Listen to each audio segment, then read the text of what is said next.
ദൈവവചനത്തിൽ നിന്ന് ചില കാര്യങ്ങൾ പറയാനായിട്ട് ഒരു വേദഭാഗം സങ്കീർത്തനങ്ങളിൽ നിന്നാണ് ഞാൻ എടുക്കാൻ ഉദ്ദേശിക്കുന്നത്. 19-ാമത്തെ സങ്കീർത്തനം അതിൻ്റെ 7 മുതൽ 11 വരെയുള്ള വാക്യങ്ങളിൽ നിന്ന് ചില കാര്യങ്ങൾ പറയാനായിട്ട് ഞാൻ ആഗ്രഹിക്കുകയാണ്. ഞാനൊന്ന് വായിക്കാം. യഹോവയുടെ ന്യായപ്രമാണം തികവുള്ളത്, അത് പ്രാണനെ തണുപ്പിക്കുന്നു. യഹോവയുടെ സാക്ഷ്യം വിശ്വാസ്യമാകുന്നു, അത് അല്പബുദ്ധിയെ ജ്ഞാനിയാക്കുന്നു. യഹോവയുടെ ആജ്ഞകൾ നേരുള്ളവ, അവ ഹൃദയത്തെ സന്തോഷിപ്പിക്കുന്നു. യഹോവയുടെ കൽപ്പന നിർമ്മലമായത്, അത് കണ്ണുകളെ പ്രകാശിപ്പിക്കുന്നു. യഹോവ ഭക്തി നിർമ്മലമായത്, അതെന്നേക്കും നിലനിൽക്കുന്നു. യഹോവയുടെ വിധികൾ സത്യമായവ, അവ ഒട്ടൊഴിയാതെ നീതിയുള്ളവയാകുന്നു. അവ പൊന്നിലും വളരെ തങ്കത്തിലും ആഗ്രഹിക്കത്തക്കവ, തേനിലും തേങ്കട്ടയിലും മധുരമുള്ളവ. അടിയനും അവയാൽ പ്രബോധനം ലഭിക്കുന്നു. അവയെ പ്രമാണിക്കുന്നതിനാൽ വളരെ പ്രതിഫലം ഉണ്ട്. താഴോട്ട ഭാഗം അതിൻ്റെ ഭാഗമാണ്. എന്നാൽ യഹോവയുടെ ന്യായപ്രമാണവുമായി ബന്ധപ്പെട്ട് പറയുന്ന 7 മുതൽ 11 വരെയുള്ള വാക്യങ്ങളിൽ നിന്ന് ചില ഭാഗങ്ങൾ, ചില കാര്യങ്ങൾ പറയാനാണ് ഞാൻ ഉദ്ദേശിക്കുന്നത്. അതിൻ്റെ 7-ാമത്തെ വാക്യത്തിൽ തന്നെ നമ്മൾ കാണുന്ന ഒരു കാര്യമുണ്ട്. അവിടെ പറഞ്ഞിരിക്കുന്നത് യഹോവയുടെ ന്യായപ്രമാണം തികവുള്ളത്. യഹോവയുടെ ന്യായപ്രമാണം തികവുള്ളത്, അത് പ്രാണനെ തണുപ്പിക്കുന്നു. യഹോവയുടെ ന്യായപ്രമാണം തികവുള്ളത്. ഈ സന്ദേശത്തിന് ഞാൻ ടൈറ്റിലായിട്ട് പറയുന്നത് തന്നെ അതാണ്, തികവുള്ള ന്യായപ്രമാണം എന്നുള്ളതാണ്. തികവുള്ള, പെർഫെക്റ്റ് ലോ, പെർഫെക്റ്റ്. അവിടെ ഉപയോഗിച്ചിരിക്കുന്ന വാക്കും അതാണ്. യഹോവയുടെ ന്യായപ്രമാണം പെർഫെക്റ്റ് ആണ്, കംപ്ലീറ്റ് ആണ്, ലാക്ക് നത്തിങ്, ഒന്നിനും കുറവില്ലാത്തത്. യഹോവയുടെ ന്യായപ്രമാണം തികവുള്ളതെന്ന് പറയുമ്പോൾ അതിൻ്റെ വാക്കതാണ്. അതിനകത്തില്ലാത്തതൊന്നും ഇല്ല, അത് തികവുള്ളതാണ്. ഇറ്റ് ലാക്സ് നത്തിങ്, അതിലില്ലാത്തതൊന്നും ഇല്ല. പ്രിയമുള്ളവരെ, അങ്ങനെ ഒരു ന്യായപ്രമാണം ആണ് ദൈവം നമുക്ക് നൽകിയിരിക്കുന്നത് എന്നുള്ളത് നമ്മൾ മനസ്സിലാക്കണം. തികവുള്ള ഒരു ന്യായപ്രമാണം, പെർഫെക്റ്റ് ലോ, ലാക്സ് നത്തിങ്, ഒരു കുറവുമില്ലാത്തതായ ദൈവ വചനം. ഇന്ന് നമ്മൾ പഠിക്കാൻ പോകുന്നത് ആ കാര്യത്തെക്കുറിച്ചാണ്. ഒരു കുറവുമില്ലാത്ത ദൈവത്തിൻ്റെ വചനം. താഴോട്ടുള്ള വാക്യങ്ങളിൽ പല പേരുകൾ ഈ ന്യായപ്രമാണത്തിന് തന്നെ കൊടുത്തിട്ടുള്ള പല പേരുകളുണ്ട്. ആ പേരുകളെക്കുറിച്ച് നമുക്കൊന്ന് വായിച്ചു പോകാം. അവിടെയെല്ലാം നമ്മൾ മനസ്സിലാക്കുന്നത് അത് ചില പ്രവൃത്തി ചെയ്യുന്നതാണ്, ചില പ്രവൃത്തികൾ ചെയ്യുന്നു. അപ്പോൾ ആദ്യത്തെ കാര്യം തന്നെ, അത് നമുക്ക് പിന്നീട് വരാം. അവിടെ എഴുതിയിരിക്കുന്നത് യഹോവയുടെ ന്യായപ്രമാണം തികവുള്ളത്, അത് പ്രാണനെ തണുപ്പിക്കുന്നു. ഒരു പ്രവൃത്തി ചെയ്യുന്നതാണ്. ദൈവവചനം പാസീവ് അല്ല, ദൈവവചനം വളരെ ആക്റ്റീവാണ്. അത് നമ്മുടെ ജീവിതത്തിൽ ചില പ്രവൃത്തികൾ ചെയ്യുന്നുണ്ട്. മറ്റു ചില ഗ്രന്ഥങ്ങളൊക്കെ ഉണ്ടല്ലോ, റിലീജിയസ് ബുക്സ് ഒത്തിരി ഉണ്ട്. അതൊക്കെ വായിച്ചു കഴിഞ്ഞാൽ അത് വായിച്ച് ഇങ്ങനെ രസിക്കുകയോ ഒത്തിരി പ്രാവശ്യം വായിക്കുന്നത് കൊണ്ട് ഏതാണ്ട് ഗുണമുണ്ട് എന്നൊക്കെയുള്ള ആ നിലയിൽ, അതിൻ്റെ വായനയിലാണ് നമ്മൾ. പക്ഷെ അത് എന്ത് പ്രവൃത്തി ചെയ്യുന്നു? ഇവിടെ പറയുന്നത് യഹോവയുടെ ന്യായപ്രമാണം വേദോസം നമ്മൾ വായിക്കണം, പക്ഷേ വെറും വായന കൊണ്ട് അത് അവസാനിക്കുന്നില്ല.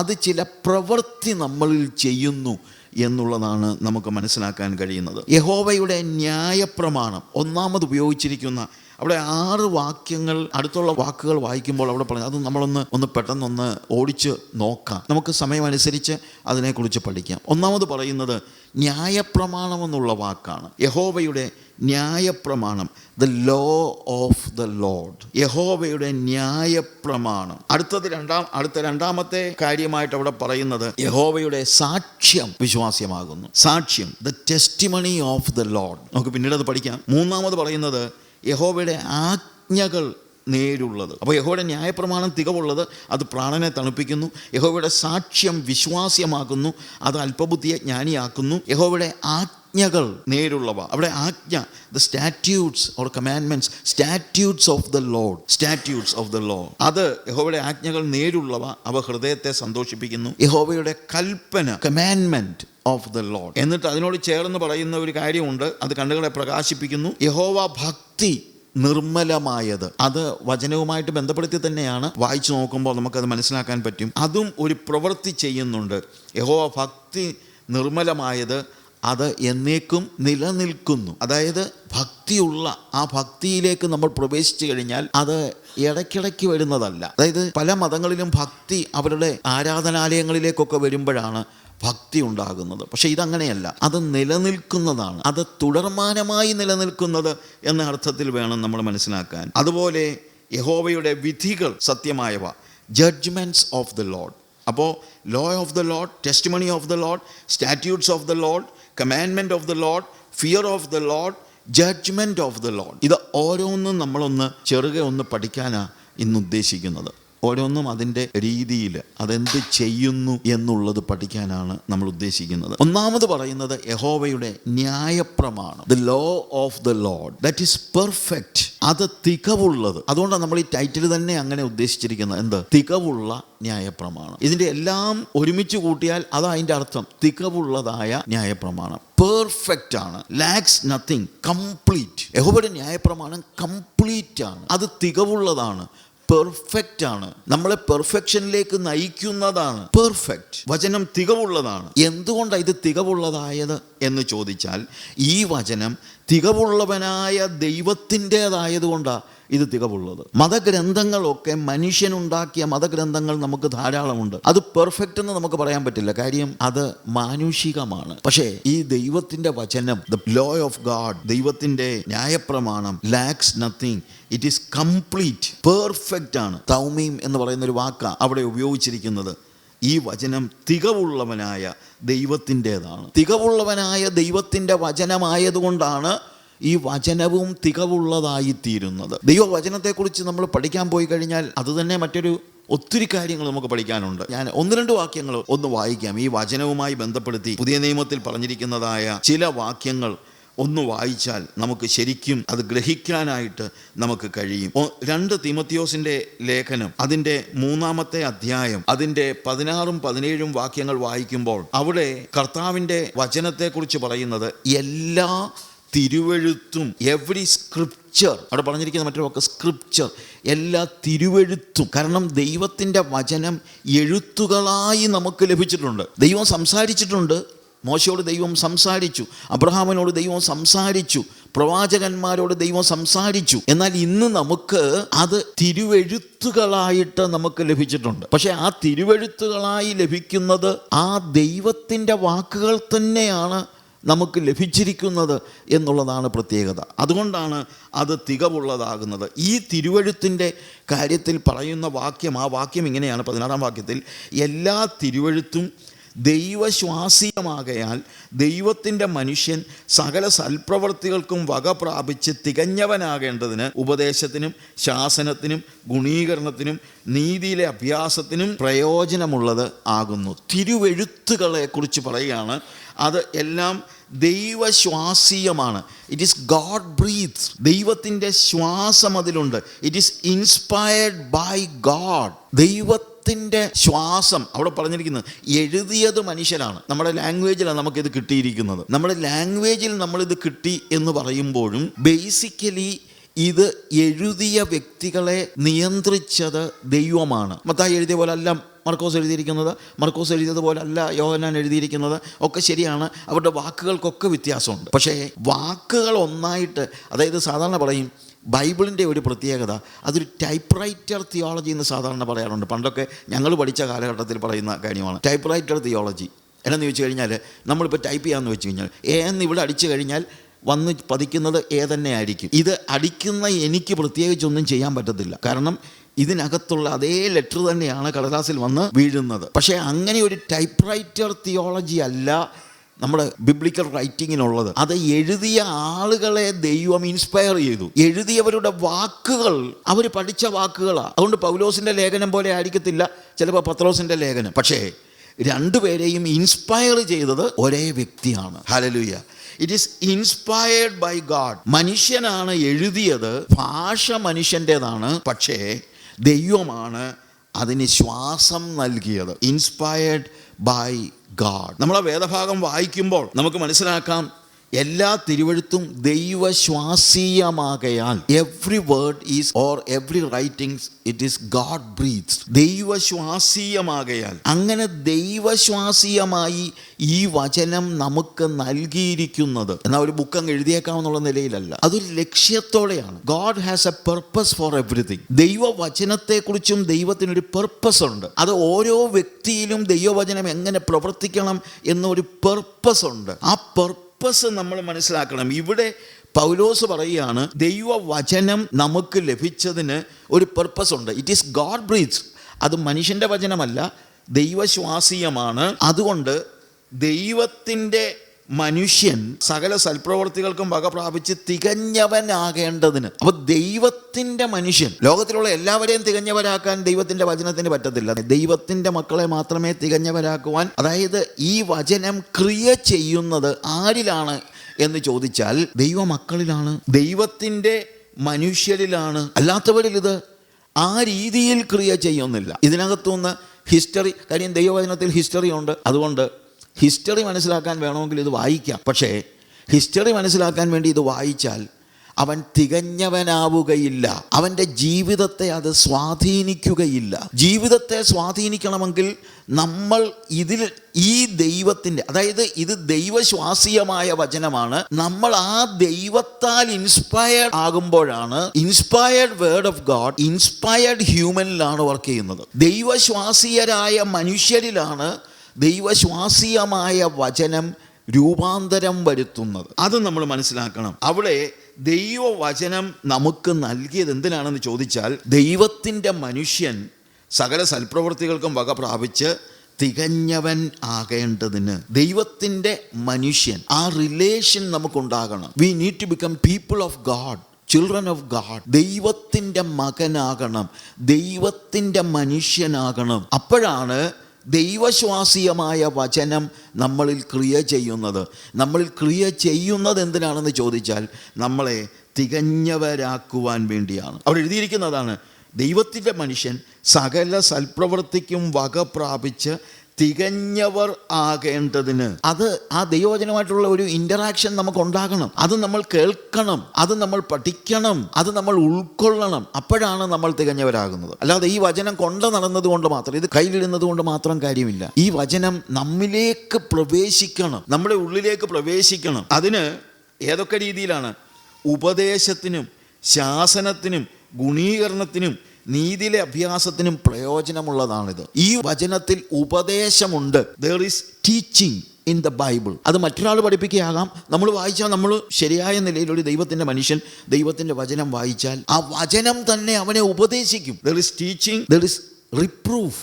ഈ വചനം വായിക്കുമ്പോൾ മനസ്സിലാക്കും, അതിനകത്ത് ടീച്ചിങ് ഉണ്ട്, റിപ്രൂഫ് ശാസനമുണ്ട്, അതുപോലെ കറക്ഷൻ ഉണ്ട്. ഈ വചനം വായിക്കുമ്പോൾ അതിൽ കറക്ഷൻ ഉണ്ട്. So there is teaching, there is reproof, there is correction. എന്നെ മാറ്റിമറിക്കുന്നതാണ് വചനം, എന്നെ കറക്റ്റ് ചെയ്യുന്നതാണ്, ഗുണീകരിക്കുന്നതാണ് വചനം. ആൻഡ് ഇൻസ്ട്രക്ഷൻ ഇൻ റൈച്ചസ്നെസ്, നീതിയിലെ അഭ്യസനത്തിന്. അതായത് ഈ വചനം വായിക്കുകയും പഠിക്കുകയും അനുസരിക്കുകയും ചെയ്താൽ അതെന്നെ നീതിയുടെ അഭ്യസനത്തിന്, ഒരു നീതിയുള്ള ജീവിതം ജീവിക്കാൻ അതെന്നെ സഹായിക്കും. അങ്ങനെയാണ് നമ്മളെ പെർഫെക്റ്റ് ആക്കുന്നത്. ആ നീതിയുടെ അഭ്യസനം, അത് പല രീതിയിൽ പറഞ്ഞല്ലോ. ഉപദേശം, ശാസനം, ഗുണീകരണം, നീതിയിലെ അഭ്യസനത്തിന് പ്രയോജനമുള്ളത്. ഇത് വായിച്ച് പഠിച്ച് പ്രവർത്തിക്കുമ്പോൾ ഞാൻ പെർഫെക്റ്റ് ആകും. ഇനി ആ പെർഫെക്ഷനിലേക്ക്, സകല സൽപ്രവർത്തിക്കും വക പ്രാപിച്ച് തികഞ്ഞവൻ ആകേണ്ടതിന്, അതാണ് ദൈവവചനത്തിൻ്റെ ലക്ഷ്യം എന്ന് പറയുന്നത്. അതുകൊണ്ടാണ് യഹോവയുടെ ന്യായപ്രമാണം തികവുള്ളത്, പെർഫെക്റ്റ് ആയിട്ടുള്ള യഹോവയുടെ വചനം തികവുള്ളത് എന്ന് പറയാനുള്ള കാരണം അതാണ്. ആ തികവുള്ള വചനം നമ്മളെ പെർഫെക്റ്റ് ആക്കുന്നതാണ് എന്നാണ് നമ്മൾ കണ്ടത്. ഒരു വാക്യം കൂടെ ഇതുമായിട്ട് ചേർന്ന് പുതിയ നിയമത്തിൽ തന്നെ എബ്രായ ലേഖനം 4-ാം അധ്യായത്തിൻ്റെ 12-ാമത്തെ വാക്യം ഞാനൊന്ന് വായിക്കും. ദൈവത്തിൻ്റെ വചനം ജീവനും ചൈതന്യവുമുള്ളതായി ഇരുവായ്ത്തലയുള്ള ഏതു വാളിനേക്കാളും മൂർച്ചയേറിയതും പ്രാണനെയും ആത്മാവിനെയും സന്ധിമജ്ജകളെയും വേർവിടുവിക്കും വരെ തുളച്ചു ചെല്ലുന്നതും ഹൃദയത്തിലെ ചിന്തനങ്ങളെയും ഭാവങ്ങളെയും വിവേചിക്കുന്നതും ആകുന്നു. God's word is living and active. Living ആണ്, ജീവനുള്ളതാണ്. ഒരു ബുക്ക് ജീവനുള്ളതാണെന്ന് നമുക്ക് പറയാൻ പറ്റത്തില്ല. പക്ഷെ വേറെ കാര്യമുണ്ട്, ദൈവത്തിൻ്റെ വചനം ജീവനുള്ളതാണ്. ഈ കടലാസ് അല്ല ജീവനുള്ളത്, ഇതിലെ വചനം, ദൈവനിശ്വാസീയമായ ദൈവത്തിൻ്റെ വചനം ജീവനുള്ളതാണ്, ജീവൻ കൊടുക്കുന്നതാണ്. ജീവൻ ഉള്ളതാണെന്ന് പറയുമ്പോൾ അതിൻ്റെ അർത്ഥം അതാണ്. ഇറ്റ് ഗിവ്സ് അസ് ലൈഫ്, നമ്മളെ ജീവിപ്പിക്കുന്നതാണ്, ചൈതന്യമുള്ളതാണ്, ആക്റ്റീവാണ്. ദൈവത്തിൻ്റെ വചനം പാസീവ് അല്ല, അത് ക്രിയ ചെയ്യുന്നതാണ്. ഇത് യഥാർത്ഥത്തിൽ വായിച്ച് ഒരു വ്യത്യാസവും ഉണ്ടാകാതിരിക്കുന്നത് ഏതാണ്ട് അസംഭവ്യമായ കാര്യമാണ്. നമ്മൾ ഈ വചനം ദൈവത്തിൻ്റെ വചനമായി തിരിച്ചറിഞ്ഞു വായിച്ചാൽ അത് നമ്മളെ രൂപാന്തരപ്പെടുത്തും. അത് ചൈതന്യമുള്ളതാണ്, അത് ലിവിങ് ആണ്, ജീവനുള്ളതാണ്, പാസീവ് അല്ല, ആക്റ്റീവാണ്, ക്രിയ ചെയ്യുന്നതാണ്. അപ്പോൾ വചനം വായിക്കുമ്പോൾ അത് നമ്മളിൽ ക്രിയ ചെയ്യുന്നുണ്ടോ എന്ന് നോക്കണം. അതിനുവേണ്ടിയാണ് ദൈവത്തിൻ്റെ വചനം ദൈവവചനം നമുക്ക് നൽകിയിരിക്കുന്നത്. അത് ക്രിയ ചെയ്യുന്നതാണ്. പിന്നെ എഴുതിയിരിക്കുന്ന വാക്ക് ഇരുവായ്ത്തലയുള്ള ഏത് വാളിനേക്കാളും മൂർച്ചയേറിയതാണെന്ന്. എന്ന് വെച്ച് കഴിഞ്ഞാൽ കട്ട് ചെയ്യുന്നതെന്ന് പറയുമ്പോൾ നശിപ്പിക്കാൻ വേണ്ടി, കട്ട് ചെയ്യാന്ന് പറഞ്ഞാൽ പല രീതിയിലുണ്ട്, നശിപ്പിക്കാൻ വേണ്ടി കട്ട് ചെയ്യുന്ന കാര്യമല്ല. അവിടെ എഴുതിയിരിക്കുന്ന കാര്യം എന്താണെന്നറിയാമോ? ഇരുവായ്ത്തലയുള്ള ഏത് വാളിനേക്കാളും മൂർച്ചയേറിയതും പ്രാണനെയും ആത്മാവിനെയും സന്ധിമഞ്ഞകളെയും വേർവിടുവിക്കും വരെ തുളച്ചു ചെല്ലുന്നതുമാണ്. അതായത് we have a body, a soul and spirit. നമുക്ക് ശരീരമുണ്ട്, ആത്മാവുണ്ട്, നമുക്ക് പ്രാണൻ അഥവാ soul. We have body, soul and spirit. നമ്മുടെ ബീയിങ്ങിൻ്റെ വിവിധ തലങ്ങളാണ്. പ്രാണനുണ്ട്, ആത്മാവുണ്ട്, സന്ധിമജ്ജകൾ. Body, soul and spirit. ബീയിങ്ങിൻ്റെ വിവിധ തലങ്ങൾ നമുക്കുണ്ട്. എന്നാൽ സ്വാഭാവിക മനുഷ്യനിൽ ഇതിനകത്ത് ആദ്യത്തെ 2 എണ്ണം ചിലപ്പോൾ വർക്ക് ചെയ്ത് തന്നിരിക്കും. ബോഡി എല്ലാവർക്കും ഏതാണ്ട് ഒരുപോലൊക്കെ തന്നെയാണ്. എല്ലാവരുടെയും ബോഡി, നമുക്ക് ബോഡിക്ക് വിശപ്പുണ്ട്, നമ്മൾ ഭക്ഷണം കഴിക്കുന്നു, നമ്മൾ നടക്കുന്നു. നമ്മുടെ ശരീരം അഥവാ നമ്മുടെ സന്ധിമജ്ജകൾ അത് ഓൾമോസ്റ്റ് എല്ലാവർക്കും ഒരുപോലൊക്കെ തന്നെയാണ്. അത് ഉപയോഗിക്കുന്നത് പല രീതിയിലായിരിക്കും. അതിൻ്റെ പ്രവൃത്തി ഏതാണ്ട് ഒരുപോലെയാണ്. രണ്ടാമത് നമുക്കുള്ളത് മൈൻഡാണ്. അതിന് സോൾ എന്ന വാക്ക് സാധാരണ ഉപയോഗിക്കാറുണ്ട്. അതിനകത്ത് നമ്മുടെ മനസ്സുണ്ട്, ഇൻ്റലിജൻസ് ഉണ്ട്, അതേപോലെ നമ്മുടെ വിൽ പവറും ഉണ്ട്. അതും നമ്മുടെ സോളിൻ്റെ ഭാഗമാണ്. വിൽ പവർ എന്ന് പറയുമ്പോഴത്തേക്ക് ഇച്ഛാശക്തിയുണ്ട്, തീരുമാനമെടുക്കുന്ന, നമ്മൾ ചില തീരുമാനങ്ങളൊക്കെ എടുക്കുന്നു. അതൊക്കെ എല്ലാവരും തീരുമാനങ്ങൾ എടുക്കും. നമ്മുടെ ഇൻ്റലിജൻസ് വർക്ക് ചെയ്യുന്നുണ്ട്. ഇതൊക്കെ എല്ലാ മനുഷ്യരിലും ഉണ്ട്. അപ്പോൾ ആദ്യത്തെ 2 കാര്യങ്ങൾ അതുകൊണ്ടാണ് ഞാൻ പറഞ്ഞത്. നമ്മുടെ ബോഡി, നമ്മുടെ സോൾ, ഇത് എല്ലാ മനുഷ്യരിലും ഏകദേശം ആക്റ്റീവാണ്. അതിൻ്റെ അപ്പുറത്തുള്ളതാണ് സ്പിരിറ്റ്. എൻ്റെ ചിന്തകളെയും എൻ്റെ ഇച്ഛകളെയും എല്ലാം കടന്നു ചെല്ലുന്ന ഒരു ആത്മതലമുണ്ട്. ഈ ആത്മാവ് മിക്കവരിലും ഇന്നാക്റ്റീവാണ്. അത് മിക്കവരിലും പ്രവർത്തിക്കുന്നില്ല. വീണ്ടും ജനിക്കുന്നവരിൽ മാത്രമേ, വീണ്ടും ജനിക്കുമ്പോൾ നമ്മൾ സ്പിരിച്വലി എലൈവ് ആവുകയാണ്. വീണ്ടും ജനിക്കുക എന്ന് പറയുമ്പോൾ നമ്മുടെ ബീയിങ്ങിന് ഒരു പുതിയ തലത്തിലേക്ക് കയറുന്നതാണ്. നേരത്തെ നമ്മുടെ സ്പിരിറ്റ് ഈ കാര്യമായിട്ട് വർക്ക് ചെയ്തിട്ടില്ല. റിലീജിയനും സ്പിരിറ്റിനെ സ്പർശിക്കുന്നില്ല, നമ്മുടെ മൈൻഡിനെ സ്പർശിക്കുന്നുണ്ട്, നമ്മുടെ മനസ്സിനെ സ്പർശിക്കുന്നുണ്ട്. അതുകൊണ്ടാണ് ചിലപ്പോൾ നമ്മൾ പറയുമല്ലോ, എടാ നീ ഞങ്ങളുടെ യോഗത്തിനൊക്കെ വന്നിരിക്കുക, നിനക്കൊരു മനസമാധാനം ഉണ്ടാകട്ടെന്ന്. അതിനിപ്പോൾ നമ്മളെ യോഗത്തിന് വരണമെന്നില്ല. ശ്രീ രവിശങ്കറിൻ്റെ മീറ്റിങ്ങിന് പോയിരുന്നാലും ചിലപ്പം അവന് മനസമാധാനം ഉണ്ടായെന്നിരിക്കും. അവൻ്റെ ആത്മാവ് നിർജീവമാണ് അപ്പോഴും. അങ്ങനെ ഇച്ഛകളെയും മനസ്സിനെയും ഇൻ്റലിജൻസിനെയും എല്ലാവർക്കും എല്ലാം പ്രവർത്തിക്കുന്നുണ്ടെങ്കിലും ദൈവവചനത്തിൻ്റെ പ്രത്യേകത പറയുകയാണ്, അത് മൂർച്ചയുള്ളതാണ്. അത് ശരീരത്തിനകത്തോട്ട്, നമ്മുടെ ബോഡി മുറിച്ച് കളയുന്നെന്നുള്ള അർത്ഥത്തിലല്ല, ശരീരത്തിൻ്റെയും ദേഹിയുടെയും ഇടയിലൂടെ കയറി നമ്മുടെ ആത്മാവിനെ സ്പർശിക്കുന്നതാണ് ദൈവത്തിൻ്റെ വചനം. അതാ ഇവിടെ പറയുന്ന കാര്യം. ദൈവത്തിൻ്റെ വചനം ജീവനും ചൈതന്യമുള്ളതായി ഇരുവായ്ത്തലയുള്ള ഏത് വാളിനേക്കാളും മൂർച്ചയേറിയതും പ്രാണനെയും ആത്മാവിനെയും സന്ധിമജ്ജകളെയും വേർവിടുവിക്കും വരെ തുളച്ചു ചെല്ലുന്നതും ഹൃദയത്തിലെ ചിന്തനങ്ങളെയും ഭാവങ്ങളെയും വിവേചിക്കുന്നതുമാകുന്നു. ദൈവവചനം വായിക്കുമ്പോൾ അതെൻ്റെ ഓരോ കാര്യങ്ങളും, എൻ്റെ ഇൻ്റലിജൻസിലാണോ കാര്യങ്ങൾ പ്രവർത്തിക്കുന്നത്, എൻ്റെ ബുദ്ധിയിലാണോ, എൻ്റെ മനസ്സിലാണോ, അതോ എൻ്റെ ആത്മാവിലേക്ക് കയറിയിട്ടുണ്ടോ എന്ന് വചനം നമ്മളെ പഠിപ്പിക്കും. നമുക്ക് പലപ്പോഴും ഉണ്ടാകുന്ന പ്രശ്നം, റിലീജിയൻ്റെ ഒരു പ്രത്യേകത, കുറച്ച് ഇമോഷണൽ ഔട്ട്ബേഴ്സ്റ്റ് ഒക്കെ ഉണ്ടായിക്കഴിഞ്ഞാൽ നമ്മളങ്ങ് സംതൃപ്തരാകും. നമ്മുടെ ആത്മാവിന് രൂപാന്തരം ഉണ്ടാകണമെന്ന് നിർബന്ധമില്ല. അതിപ്പോൾ എല്ലായിടത്തും ഉണ്ട്. വചനം വായിക്കാത്തവരിലും ചിലപ്പം ഇമോഷണൽ എക്സ്പ്ലോഷനൊക്കെ ഉണ്ടായെന്നിരിക്കും. വചനം വായിക്കുമ്പോൾ നമ്മുടെ ചിന്തകളും നമ്മുടെ വില്ലും അതിനെല്ലാം കടന്നു ചെന്നിട്ട് ആത്മാവിനെ പോയി സ്പർശിക്കും. അത് വചനത്തിനേ പറ്റൂ. അതുകൊണ്ടാണ് വചനം ഇത്ര പ്രാധാന്യമുള്ളതാകുന്നത്. നമ്മളെ തികഞ്ഞവരാക്കണമെങ്കിൽ നമ്മുടെ ബോഡി, നമ്മുടെ മൈൻഡ്, നമ്മുടെ വില്ല് ഇതെല്ലാം കഴിഞ്ഞ് അതിനപ്പുറത്ത് നമ്മുടെ ആത്മാവും കൂടെ ഒരുപോലെ, അപ്പോൾ മാത്രമേ നമുക്ക് പറയാൻ പറ്റൂ ഇതൊരു ഹോളിസ്റ്റിക് ആയിട്ടുള്ള ഒരു കാര്യമാണെന്ന്. നമ്മളുടെ പ്രത്യേകത അതാണ്. ദൈവം എല്ലാ തലത്തിലും വർക്ക് ചെയ്യുന്നുണ്ട്. ദൈവം നമ്മുടെ ശരീരത്തിലും വർക്ക് ചെയ്യുന്നുണ്ട്, ദൈവം നമ്മുടെ മൈൻഡിലും വർക്ക് ചെയ്യുന്നുണ്ട്. ഇതിൻ്റെ അപ്പുറത്ത് നമ്മുടെ ആത്മാവിലേക്ക് പ്രവർത്തിക്കണമെങ്കിൽ ആത്മാവ് സജീവമായിരിക്കണം. സ്വാഭാവിക മനുഷ്യൻ്റെ ആത്മാവ് സജീവമല്ല. ആദം പാപം ചെയ്തപ്പോൾ അതിനു മുമ്പ് അവനും ദൈവവുമായിട്ട്, ദൈവത്തിൻ്റെ ആത്മാവ് പറയുന്നതെല്ലാം അവൻ കേട്ടുകൊണ്ടിരുന്നു. അവൻ ആത്മാവിൽ മനസ്സിലാക്കി. ആത്മാവിൽ ആ കാര്യങ്ങൾ മനസ്സിലാക്കേണ്ടത്. കർത്താവ് തന്നെ ശമരിയാക്കാരി സ്ത്രീയോട് പറഞ്ഞാൽ ഇന്നും നമ്മൾ കേട്ടത്. ശമരിയാക്കാരി സ്ത്രീയോട് പറയുമ്പോഴത്തേക്ക് എന്താ പറയുന്നത്? ദൈവം ആത്മാവാകുന്നു, അവനെ നമസ്കരിക്കുന്നവർ സത്യത്തിലും ആത്മാവിലും അവനെ നമസ്കരിക്കണം.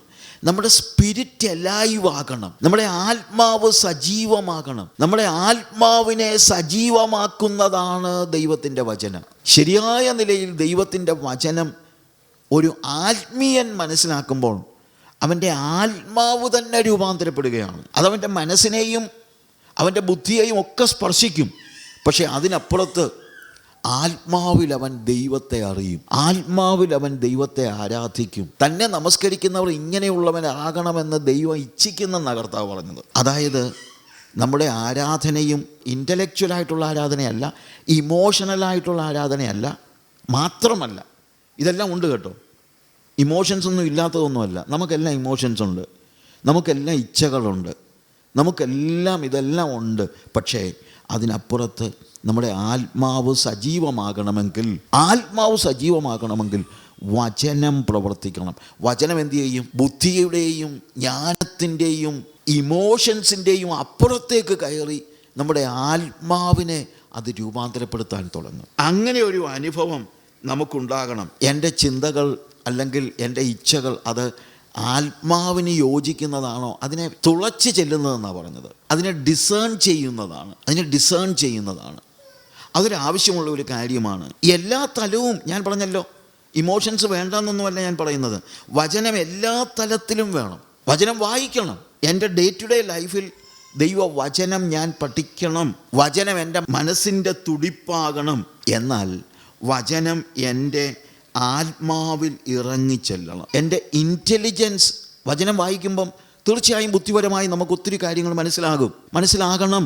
കാരണം വചനം നമ്മുടെ ബുദ്ധിയെയും സ്പർശിക്കും, നമ്മുടെ ഇച്ഛകളെയും സ്പർശിക്കും. എന്നാൽ അതിനും അപ്പുറത്ത് വചനം നമ്മുടെ ആത്മാവിനെയും സ്പർശിക്കുന്നതാകണം എന്നുള്ളതാണ് നമ്മൾ മനസ്സിലാക്കേണ്ടത്. ഇവിടെ എഴുതിയിരിക്കുന്നത് ദൈവത്തിൻ്റെ വചനം ജീവനും ചൈതന്യവുമുള്ളതായി ഇരുവായ്ത്തലയുള്ള ഏതു വാളിനേക്കാളും മൂർച്ചയേറിയതും പ്രാണനെയും ആത്മാവിനെയും സന്ധിപഞ്ചകളെയും വേർപിടിവിക്കും വരെ തുളച്ചു ചെല്ലുന്നതും. അപ്പോൾ വചനം വായിക്കുമ്പോൾ നമ്മൾ വേർപിടിക്കുക. നമ്മൾ തന്നെ പറയും എൻ്റെ ഒരു ധാരണ അങ്ങനെയായിരുന്നു. ദൈവം അതല്ല ഉദ്ദേശിക്കുന്നത്. ഞാൻ എങ്ങനെ മനസ്സിലാക്കിയത്?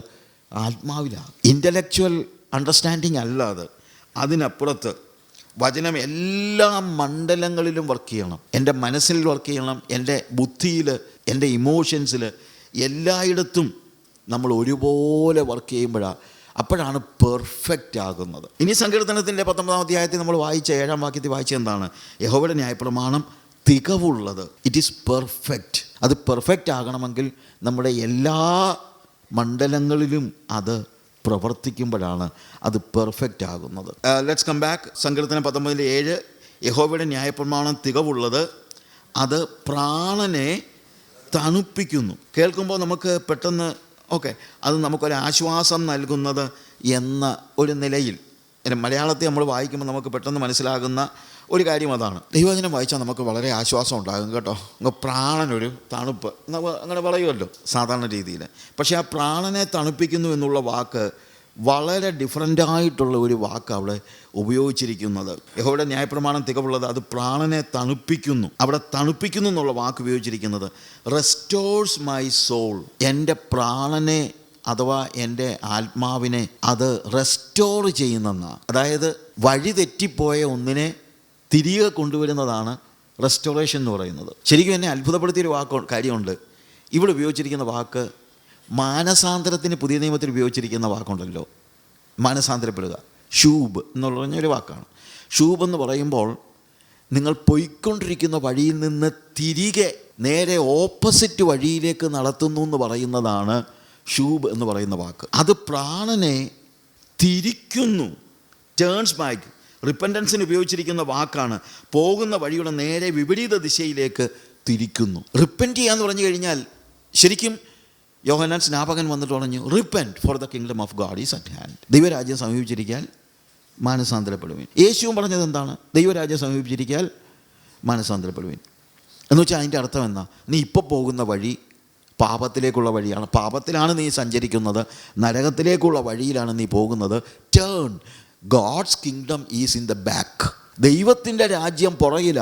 നീ ദൈവത്തിന് പുറംതിരിഞ്ഞ് നരകത്തിലേക്ക് പൊയ്ക്കൊണ്ടിരിക്കുക മക്കളെ. നീ തിരിയടാ, നീ ദൈവത്തിങ്കലേക്ക് തിരിയുക. ശരിക്കും ഷൂബ് എന്ന വാക്ക് അവിടെ ഉപയോഗിച്ചിരിക്കുന്നത് ദൈവത്തിങ്കലേക്ക് തിരിയുക എന്ന അർത്ഥത്തിലാണ്. യഹോവയുടെ വചനം, അത് ന്യായപ്രമാണം, അത് തികവുള്ളത്, ഇറ്റ് ഈസ് പെർഫെക്റ്റ്. അത് പ്രാണനെ തിരിക്കുന്നു, നിന്റെ ജീവിതത്തെ മടക്കി വരുത്തുന്നു, ട്രാൻസ്ഫോം. ശരിക്കും ദൈവവചനമാണ് ഏത് മനുഷ്യനെയും മടക്കി വരുത്തുന്നത്. നേരെ ഓപ്പോസിറ്റ് വഴിയിൽ വചനമാണ് എപ്പോഴും നമ്മളെ തിരിച്ചു വരുത്തുന്നത്, ദൈവ വഴിയിലേക്ക് നമ്മളെ മടക്കി കൊണ്ടുവരുന്നത്, നമ്മൾ പോയിക്കൊണ്ടിരിക്കുന്ന വഴി തിരിച്ചു വിടുന്നത്. അതാണ് അവിടെ കാണുന്നത്. The word makes a person turn to God. അവൻ ദൈവത്തിങ്കിലേക്ക് തിരികെയാണ്. അവൻ്റെ പാപ വഴികളിൽ നിന്ന് ദൈവ വഴിയിലേക്ക് തിരിച്ചു വിടുകയാണ്. അത് വചനമാണ് എന്ന് നമുക്ക് മനസ്സിലാക്കാൻ പറ്റുന്നത്. ഈ വചനമല്ലേ നമ്മളെ ഒരു പുതിയ ക്രിയേഷൻ ആക്കിയത്, ഒരു പുതിയ സൃഷ്ടിയാക്കിയത്. പാപ വഴിയിൽ പോയിരുന്നതായ നമ്മൾ ദൈവത്തിൻ്റെ ശബ്ദം കേട്ട്, ദൈവത്തിൻ്റെ വചനം കേട്ട്, ആ വചനം കേട്ടത് കൊണ്ടാണ് നമ്മൾ തിരിഞ്ഞത്. നമ്മൾ റോമാലേഖനത്തിൽ വായിക്കുമ്പോൾ 10-ാം അധ്യായത്തിൻ്റെ 17-ാമത്തെ വാക്യത്തിൽ നമ്മൾ കാണുന്ന ഒരു കാര്യമുണ്ട്. ആകയാൽ വിശ്വാസം കേൾവിയാലും കേൾവി ക്രിസ്തുവിൻ്റെ വചനത്താലും വരുന്നു. നമ്മൾ വിശ്വാസത്തിൽ വന്നത് വചന കേൾവി കൊണ്ടാണ്. അതിൻ്റെ മുകളിലുള്ള ഭാഗങ്ങൾ വായിക്കുമ്പോഴും അവിടെയും നമ്മൾ കാണുന്ന കാര്യം അതാണ്. 14-ാമത്തെ വാക്യത്തിൽ അല്ലെങ്കിൽ 13-ാമത്തെ വാക്യത്തിൽ കർത്താവിൻ്റെ നാമത്തെ വിളിച്ചപേക്ഷിക്കുന്ന ഏവനും രക്ഷിക്കപ്പെടുമെന്നുണ്ടല്ലോ. എന്നാൽ അവർ വിശ്വസിക്കാത്തവനെ എങ്ങനെ വിളിച്ചപേക്ഷിക്കും? കേട്ടിട്ടില്ലാത്തവനിൽ എങ്ങനെ വിശ്വസിക്കും? പ്രസംഗിക്കുന്നവനില്ലാതെ എങ്ങനെ കേൾക്കും? അപ്പോൾ കേൾക്കണമെങ്കിൽ പ്രസംഗിക്കണം. പ്രസംഗിക്കുന്നത് എന്താ? വചനം. അപ്പോൾ വചനമാണ് ഒരുവനെ രൂപാന്തരപ്പെടുത്തുന്നത്. അത് ആദ്യ സമയം മുതൽ. അതുകൊണ്ടാണ് വിശ്വാസം കേൾവിയാലും കേൾവി ദൈവത്തിൻ്റെ വചനത്താലും വരുന്നു. വചനം കേൾക്കുന്നവൻ ട്രാൻസ്ഫോംഡ് ആകുന്നു. പ്രാണനെ തണുപ്പിക്കുന്നു എന്ന് പറയുന്ന വാക്കിന് ശരിക്കും പറഞ്ഞു കഴിഞ്ഞാൽ പ്രാണനെ തിരിച്ചു വരുത്തുന്നു. പൊയ്ക്കൊണ്ടിരിക്കുന്ന വഴിയിൽ നിന്ന് ദൈവ വഴിയിലേക്ക് അവനെ കൊണ്ടുവരുന്നു എന്നാണ് പറയുന്നത്. അങ്ങനെ കൊണ്ടുവരുന്ന ആ ഒരു അവസ്ഥ പാപിയെ വിശുദ്ധനാക്കുന്നതാണ് ദൈവത്തിൻ്റെ വചനം. Transformation from a sinner to a saint. പാപിയായിരുന്ന നമ്മളെ വചനമാണ് വേർതിരിച്ച് തിരിപ്പിച്ച് ദൈവത്തിങ്കലേക്ക് അടുപ്പിച്ചത്. യഹോവയുടെ ന്യായപ്രമാണം തികവുള്ളത്, അത് പ്രാണനെ തിരിച്ചു വരുത്തുന്നു, തിരികെ വരുത്തുന്നു. തണുപ്പിക്കുന്നു എന്നുള്ള വാക്കാണ് മലയാളത്തിൽ ഉപയോഗിച്ചിരിക്കുന്നത്. പക്ഷേ യഥാർത്ഥത്തിലുള്ള അർത്ഥം അത് പ്രാണനെ ഇപ്പോൾ പൊയ്ക്കൊണ്ടിരിക്കുന്ന പാപ വഴിയിൽ നിന്ന് തിരികെ വരുത്തുന്നു എന്നുള്ളതാണ്. And we become a new creation. ഒരു പുതിയ സൃഷ്ടിയാക്കി വരികയാണ്. ഒരുവൻ്റെ രൂപാന്തരീകരണം എന്ന് പറയുന്നത്, അതുകൊണ്ടാണ് ഞാൻ മുമ്പേ പറഞ്ഞില്ലേ, ഞങ്ങളുടെ യോഗത്തിനൊക്കെ പാടാ ഒരു സന്തോഷമൊക്കെ ഉണ്ടാകട്ടെ. സന്തോഷം ഉണ്ടായിക്കോട്ടെ, ഞാനതിനെതിരൊന്നുമല്ല. പക്ഷേ വേറൊരു കാര്യമുണ്ട്. രൂപാന്തരം നടന്നില്ലെങ്കിൽ വെറും സന്തോഷം ഉണ്ടാകുന്നത് കൊണ്ട് മാത്രം കാര്യമില്ല. ഒരു പാപി അവൻ ഇവിടെ ഇരുന്ന് സന്തോഷിച്ചാലും, ദൈവമക്കളുടെ യോഗത്തിന് വന്നിരുന്ന് സന്തോഷിച്ചാലും, അവൻ പാപിയാണെങ്കിൽ അവൻ നരകത്തിലേ പോകത്തുള്ളൂ. യോഗത്തിന് വന്നെന്ന് പറഞ്ഞാൽ എല്ലാവരും അങ്ങ് സ്വർഗത്തിൽ പോകത്തൊന്നുമില്ല. സ്വർഗത്തിൽ പോകണമെങ്കിൽ രൂപാന്തരപ്പെടണം. രൂപാന്തരപ്പെട്ട് ഒരു പുതിയ ജീവിതത്തിലേക്ക് പ്രവേശിക്കണം. രൂപാന്തരം ഉണ്ടാകാതെ പുറമേ ചില കാര്യങ്ങൾ നടന്നതുകൊണ്ട് മാത്രം കാര്യമില്ല. പലപ്പോഴും ഉണ്ടാകുന്ന പ്രശ്നം എന്നറിയാമോ? പലപ്പോഴും നമ്മൾ പുറമേ ഉള്ള കാര്യങ്ങളിൽ അങ്ങ് സംതൃപ്തരാകും. യഥാർത്ഥത്തിൽ ഒരു രൂപാന്തരീകരണം ഉണ്ടായിട്ടുണ്ടോ എന്നുള്ളത് നമ്മളോട് തന്നെ ചോദിക്കണം, നമ്മൾ അറിയണം. ഇല്ലെങ്കിൽ പുറമേ ചില വ്യത്യാസങ്ങളുണ്ടാകും. ഞാൻ അതിനൊരു 3 ഉദാഹരണത്തോടെ പറയാം. 3 ഡിഫറെൻറ്റ് കൈൻഡ് ഓഫ് ട്രാൻസ്ഫോർമേഷൻ. ഒന്നാമത്തേത് ഒരു പാമ്പിൻ്റെ രൂപാന്തരീകരണമാണ്. ഈ പാമ്പ് ഇങ്ങനെ നടന്ന് ഇച്ചിരി പ്രായമൊക്കെ ആയി കഴിഞ്ഞപ്പം തൊലിയെല്ലാം ചുളുങ്ങി ഒരു പരുവമായപ്പം ഈ പാമ്പിന് ഭയങ്കര സങ്കടം.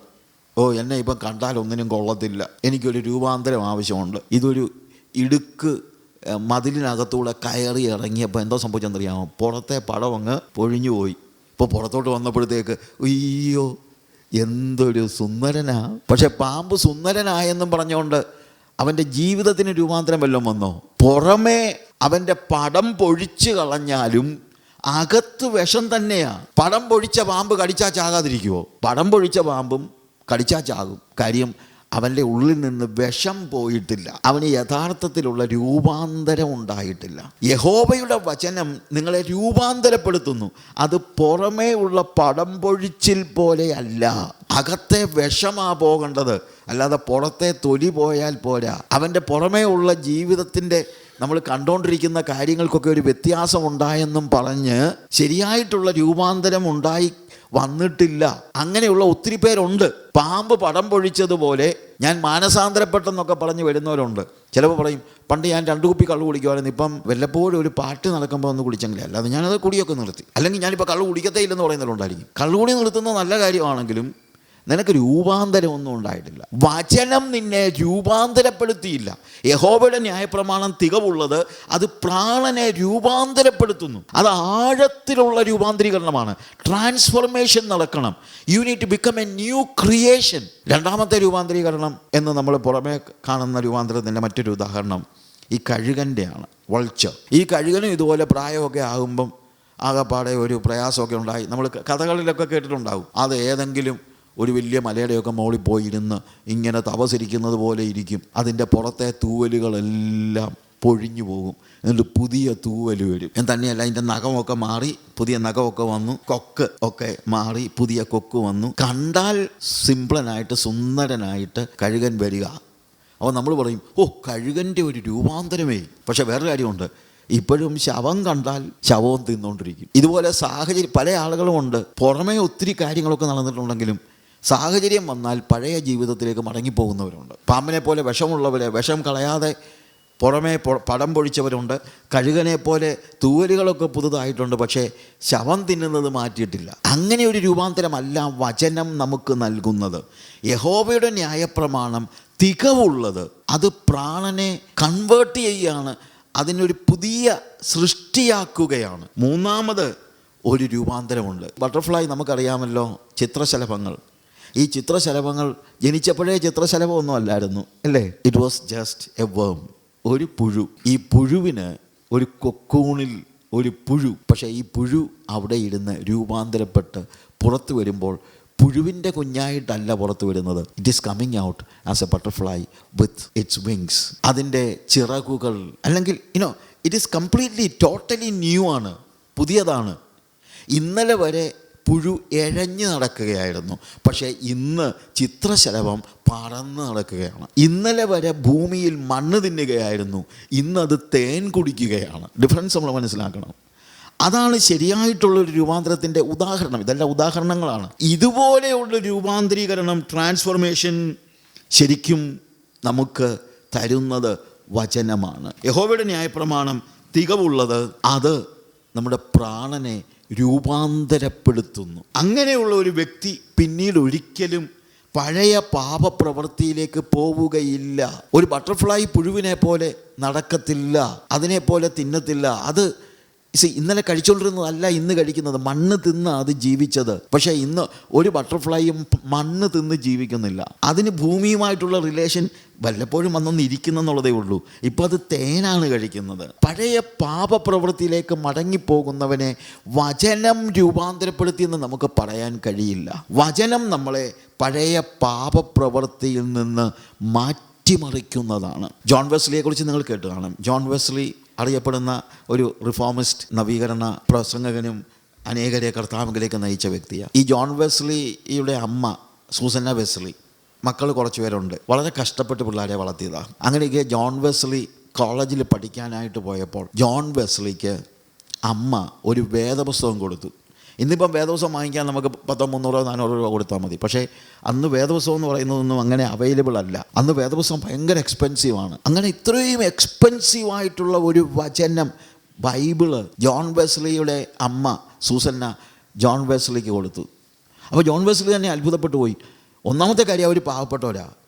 അമ്മ എവിടുന്നാണ് ഈ പൈസ എല്ലാം സ്വരൂപിച്ച് എനിക്ക് ഈ ബൈബിള് തന്നത്? ഇത്രയും ഡു ഐ ഡിസേർവ് ദാറ്റ്? ഉടനെ സൂസന്ന വെസ്ലി ജോൺ വെസ്ലിയോട് പറഞ്ഞൊരു വാചകം, John, either this book will keep you away from sin or sin will keep you away from this book. ഒന്നുകിൽ ഈ വചനം നിന്നെ പാപത്തിൽ നിന്ന് മാറ്റി നിർത്തും, അല്ലെങ്കിൽ നീ പാപത്തിൽ തുടർന്നാൽ പാപം ഈ ബുക്കിൽ നിന്ന്, ഈ പുസ്തകത്തിൽ നിന്ന് നിന്നെ മാറ്റി നിർത്തും. ഞാൻ പലപ്പോഴും പറഞ്ഞിട്ടുണ്ട്, നമ്മൾ എന്തെങ്കിലും ഒരു പാപത്തിൽ വീണു പോയാൽ പിന്നെയും നമ്മൾ ചിലപ്പോൾ പാട്ട് പാടിയെന്നിരിക്കും, പിന്നെയും പ്രാർത്ഥിച്ചെന്നിരിക്കും.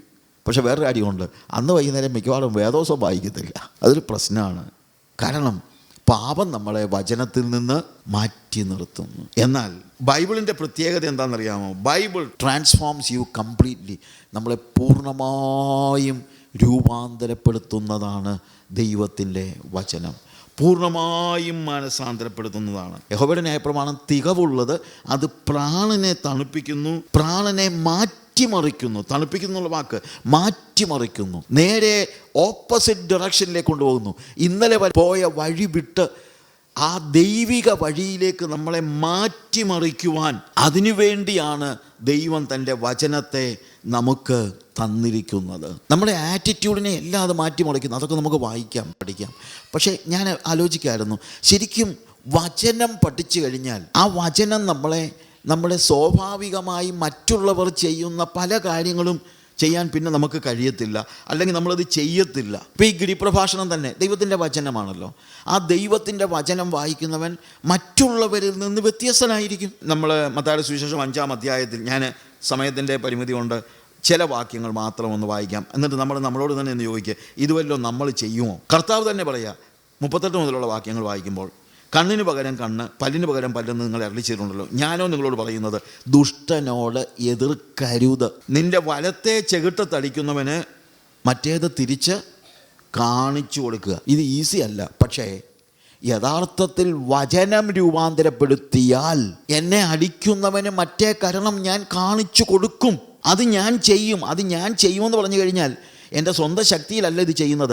വചനം എന്നെ രൂപാന്തരപ്പെടുത്തിയതാണ്, വചനം എന്നെ മാറ്റിമറിച്ചതാണ്. താഴോട്ടുള്ള ഓരോ വാക്യങ്ങളും, നിന്നോട് വ്യവഹരിച്ച് നിൻ്റെ വസ്ത്രം എടുപ്പാൻ ഇച്ഛിക്കുന്നവന് നിൻ്റെ പുതപ്പും വിട്ടുകൊടുക്കുക. ഒരുത്തം വന്നിട്ട്, ഈ ഷർട്ട് ഇങ്ങോട്ട് താടാ നിൻ്റെ ഉടുപ്പ് എന്ന് പറഞ്ഞ് എൻ്റെ ഉടുപ്പ് വലിച്ചു പറിച്ചെടുത്ത് കഴിഞ്ഞാൽ, സഹോദര, ഉടുപ്പ് മാത്രം പോരല്ലോ, തണുപ്പ് കൂടുതലല്ലേ, ഈ പുതപ്പൂടെ എടുത്തു എന്ന് പറയാൻ കഴിയുന്നവനാണ് വചനത്താൽ രൂപാന്തരപ്പെട്ടവൻ. അപ്പോൾ വചനം നമ്മളെ രൂപാന്തരപ്പെടുത്തുന്നു. നിന്റെ വസ്ത്രം എടുപ്പാൻ ഇച്ഛിക്കുന്നവന് നിന്റെ പുതപ്പും വിട്ടുകൊടുക്കുക. ഒരുത്തൻ നിന്നെ ഒരു നാഴിക വഴി പോകുവാൻ നിർബന്ധിച്ചാൽ 2 അവനോട് കൂടെ പോവുക.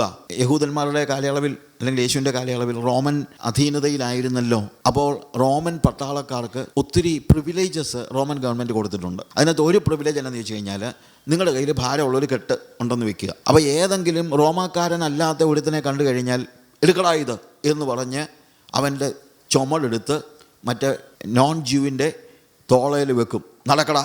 ഒത്തിരി പ്രശ്നം ഉണ്ടാകാതിരിക്കാൻ പറഞ്ഞിരിക്കുന്നത് അറിയാമോ? 1 നാഴിക വരെ ദൂരമേ ഉള്ളെങ്കിൽ ആ 1 നാഴിക അവനെ കൊണ്ട് ചുമട് ചുമപ്പിക്കുവാൻ ഈ പട്ടാളക്കാരന് അധികാരമുണ്ട്. 1 നാഴിക കഴിയുമ്പം സ്വാഭാവികമായി നമ്മൾ പറയും, 1 മൈൽ കഴിഞ്ഞു, എന്നാൽ പിന്നെ ഇത് വിട്ടിരിക്കട്ടെ. പിന്നെ മറ്റവൻ ആരെങ്കിലും വേറൊരു നോൺ ജ്യൂ വരുന്നത് വരെ നോക്കി നിന്ന് ഇത് ചെയ്യും. എന്നാൽ ദൈവവചനം രൂപാന്തരപ്പെടുത്തിയവനാണെങ്കിൽ, എടുക്കടാ ചുമട്, അവൻ എടുത്തു. 1 നാഴിക കഴിഞ്ഞപ്പോൾ, എന്നാൽ ഇവിടെ വെച്ചേരെ, സാറേ വീടെത്തിയില്ലല്ലോ, ഞാൻ വീട്ടിൽ കൊണ്ടുതരാം, ഇനി 1 മൈലൂടെ അല്ലേ ഉള്ളൂ, ഞാൻ എടുത്തോളാം എന്ന് പറയണമെങ്കിൽ അവന് യഥാർത്ഥത്തിൽ രൂപാന്തരം വന്നവനായിരിക്കണം. ആ രൂപാന്തരം അവന് വരുത്തുന്നത് ദൈവത്തിൻ്റെ വചനം മാത്രമാണ്, വേറെ ഒന്നുമില്ല. ദൈവത്തിൻ്റെ വചനമാണ്. അവിടെ താഴോട്ടുള്ള വാക്യങ്ങളെല്ലാം നിങ്ങളൊന്ന് വായിച്ചു നോക്കുക, വീട്ടിൽ വായിച്ചാലും മതി.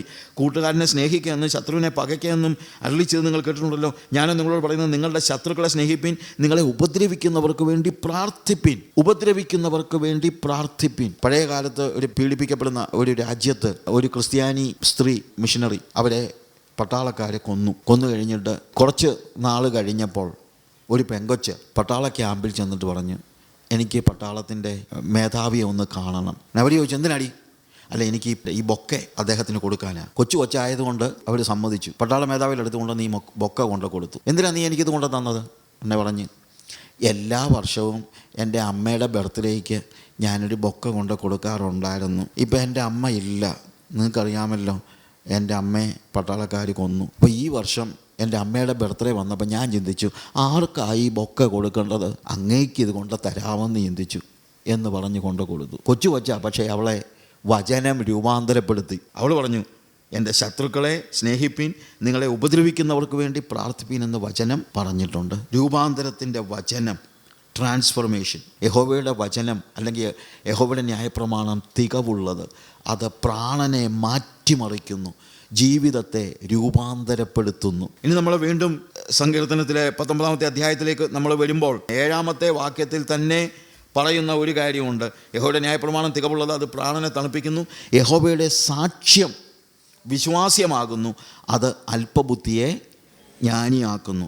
യഹോവയുടെ സാക്ഷ്യം, the testimony of the Lord, യഹോവയുടെ സാക്ഷ്യം. ശരിക്കും യഹോവയുടെ സാക്ഷ്യം എന്ന് പറയുന്നത് യഹോവയുടെ വചനം എന്ന അതേ അർത്ഥത്തിൽ തന്നെയാണ് യഹോവയുടെ സാക്ഷ്യം എന്ന വാക്ക് ഉപയോഗിച്ചിരിക്കുന്നത്. 119 സങ്കീർത്തനം 14 വാക്യം വായിക്കുമ്പോൾ, ഞാൻ സർവ്വസമ്പത്തിനും എന്നതുപോലെ നിന്റെ സാക്ഷ്യങ്ങളുടെ വഴിയിൽ ആനന്ദിക്കുന്നു.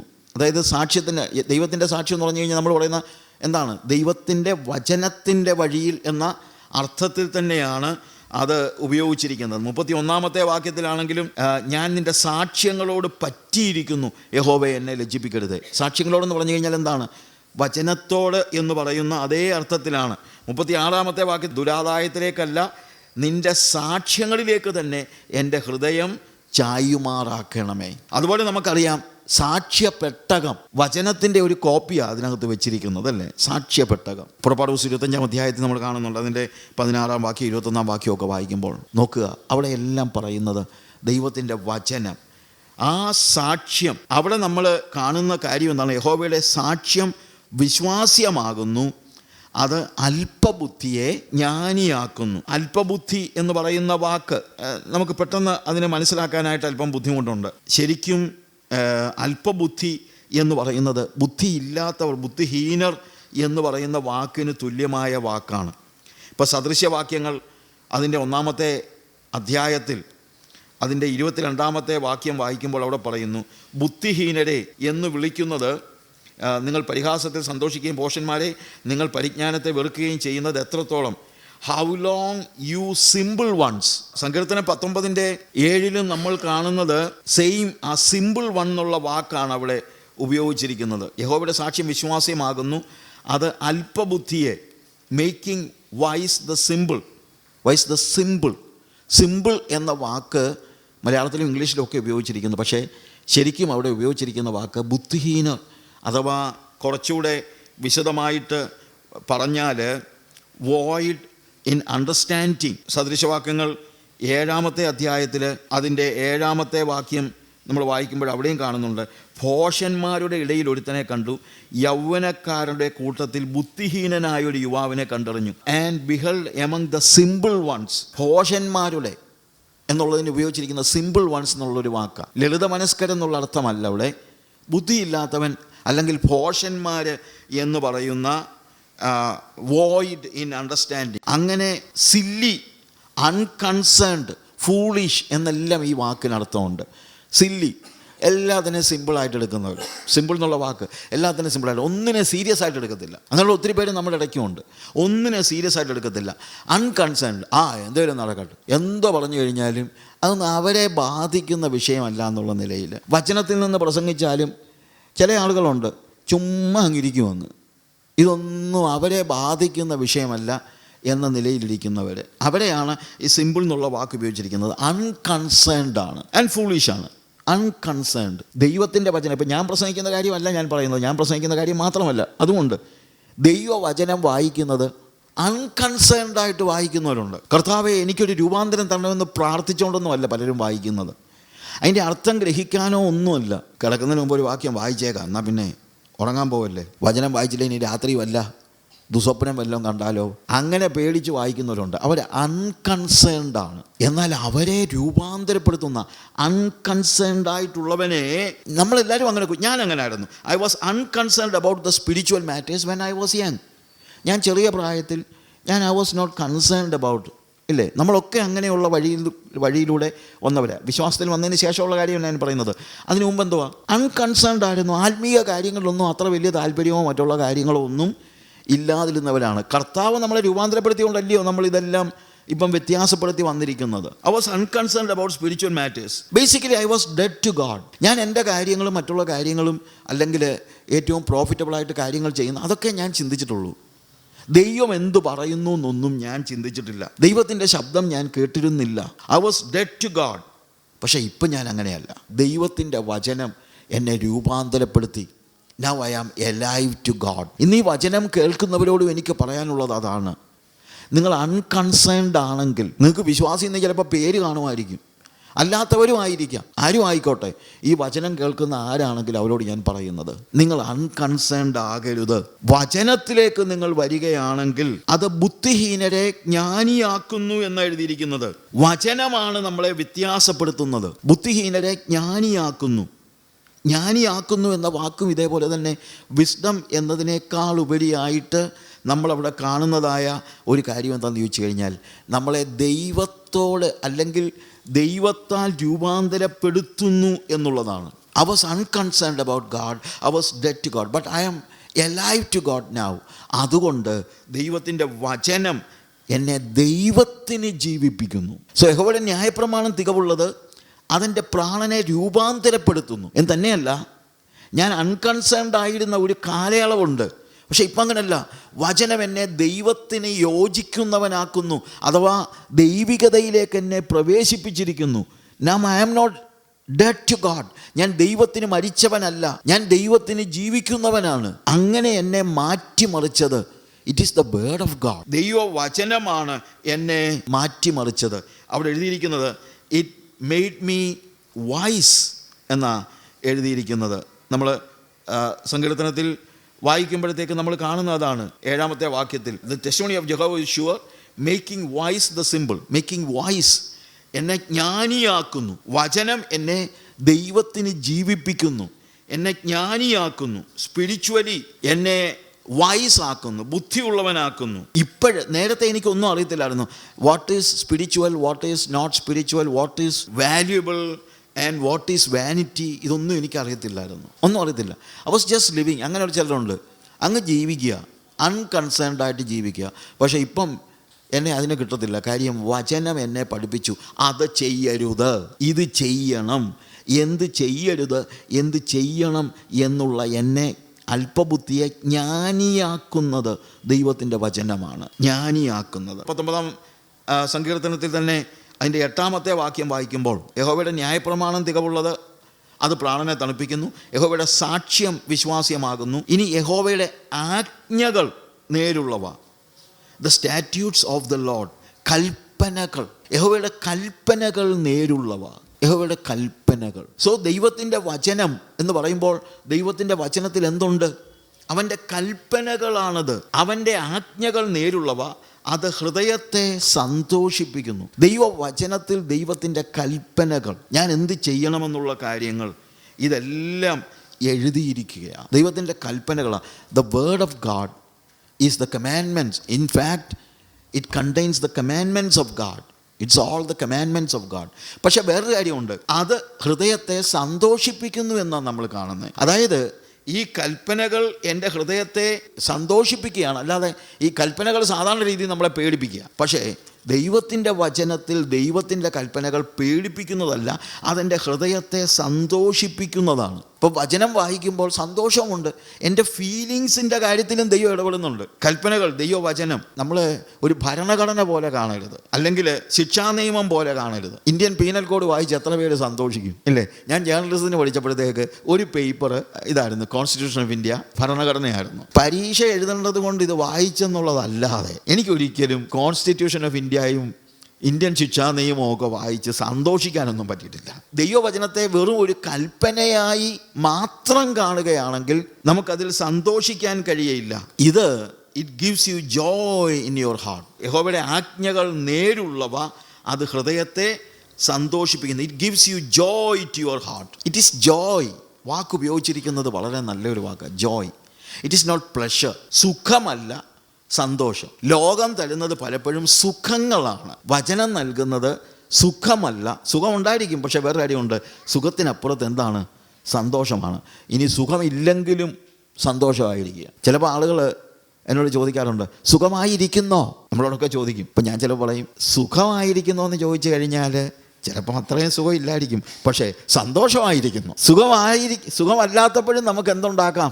സന്തോഷം ഉണ്ടാക്കാം. അതാണ് യഹോവയുടെ ആജ്ഞകൾ നമുക്ക് നൽകുന്നത്. ദൈവവചനം നമുക്ക് തരുന്നത് സന്തോഷമാണ്. അത് നമുക്ക് തരുന്നത് ദൈവത്തെ തന്നെയാണ്. ഈ കൽപ്പനകൾ നമുക്ക് തരുന്നത് ദൈവത്തെ തന്നെയാണ്. ദൈവവചനം ദൈവത്തിൻ്റെ വെളിപ്പാടാണ്. അങ്ങനെ ദൈവത്തിൻ്റെ വെളിപ്പാടായതുകൊണ്ട് ആ വചനം വായിക്കുമ്പോൾ എനിക്ക് ദൈവത്തെ തന്നെയാണ് കിട്ടുന്നത്. I am receiving God himself, ദൈവത്തെ തന്നെ.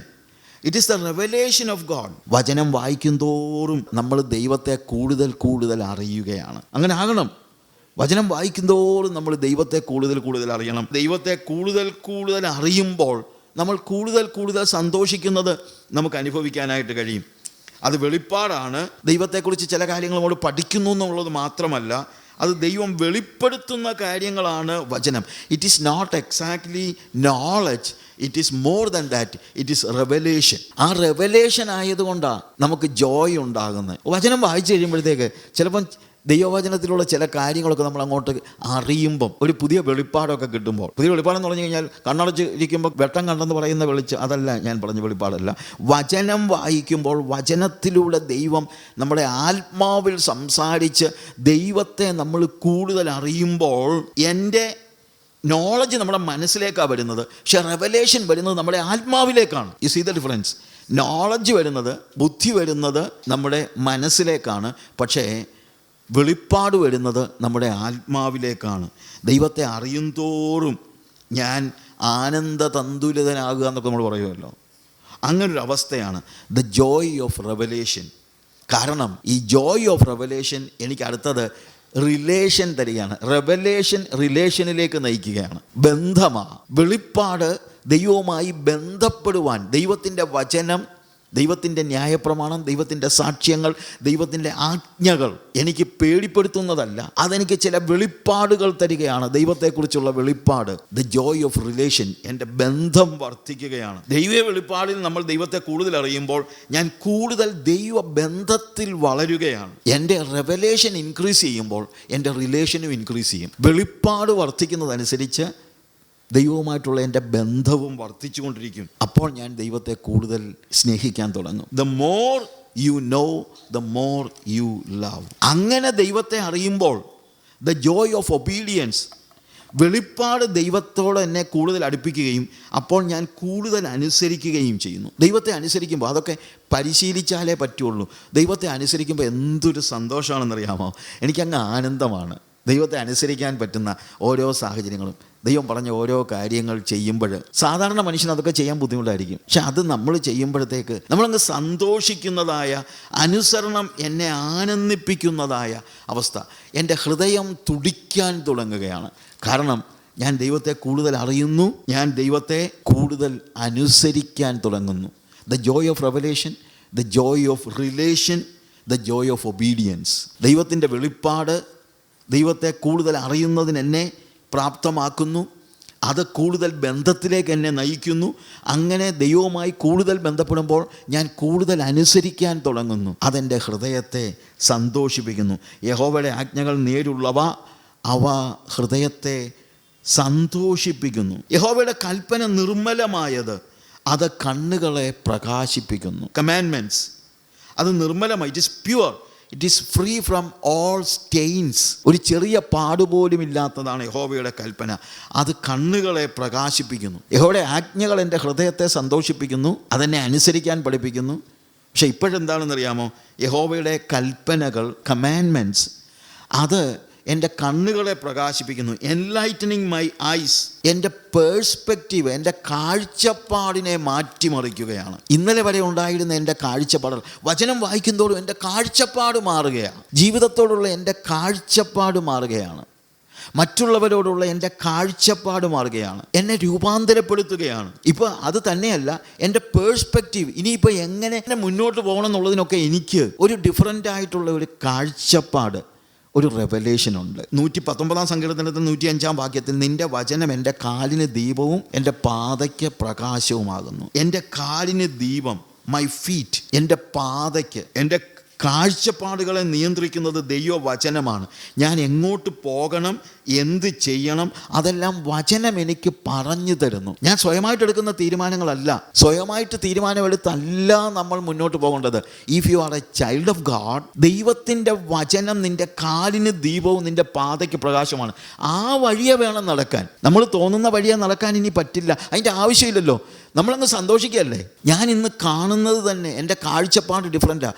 ഇന്നലെ വരെ കാര്യങ്ങളെ കണ്ടതുപോലെ അല്ല ഞാൻ ഇപ്പോൾ കാണുന്നത്. കാരണം വചനം എൻ്റെ കാഴ്ചപ്പാട് വ്യത്യാസപ്പെടുത്തി. The word made my eyes bright and holy. ഇപ്പോൾ എനിക്ക് വിശുദ്ധിയെക്കുറിച്ച് നല്ലൊരു കാഴ്ചപ്പാടുണ്ട്. മറ്റേ ഒരു പ്രയാസമായിട്ട് എങ്ങനെ ഇങ്ങനെയൊക്കെ ജീവിക്കുന്നു, ആളുകളൊക്കെ ചോദിക്കുന്നത് കേട്ടിട്ടില്ലേ? പലപ്പോഴും നിങ്ങളും കേട്ടിട്ടുണ്ടായിരിക്കും. ആരാ ഇങ്ങനെയൊക്കെ ജീവിക്കുന്നത്? അങ്ങനെ ജീവിക്കുന്ന വല്ലതും ഉണ്ടോ?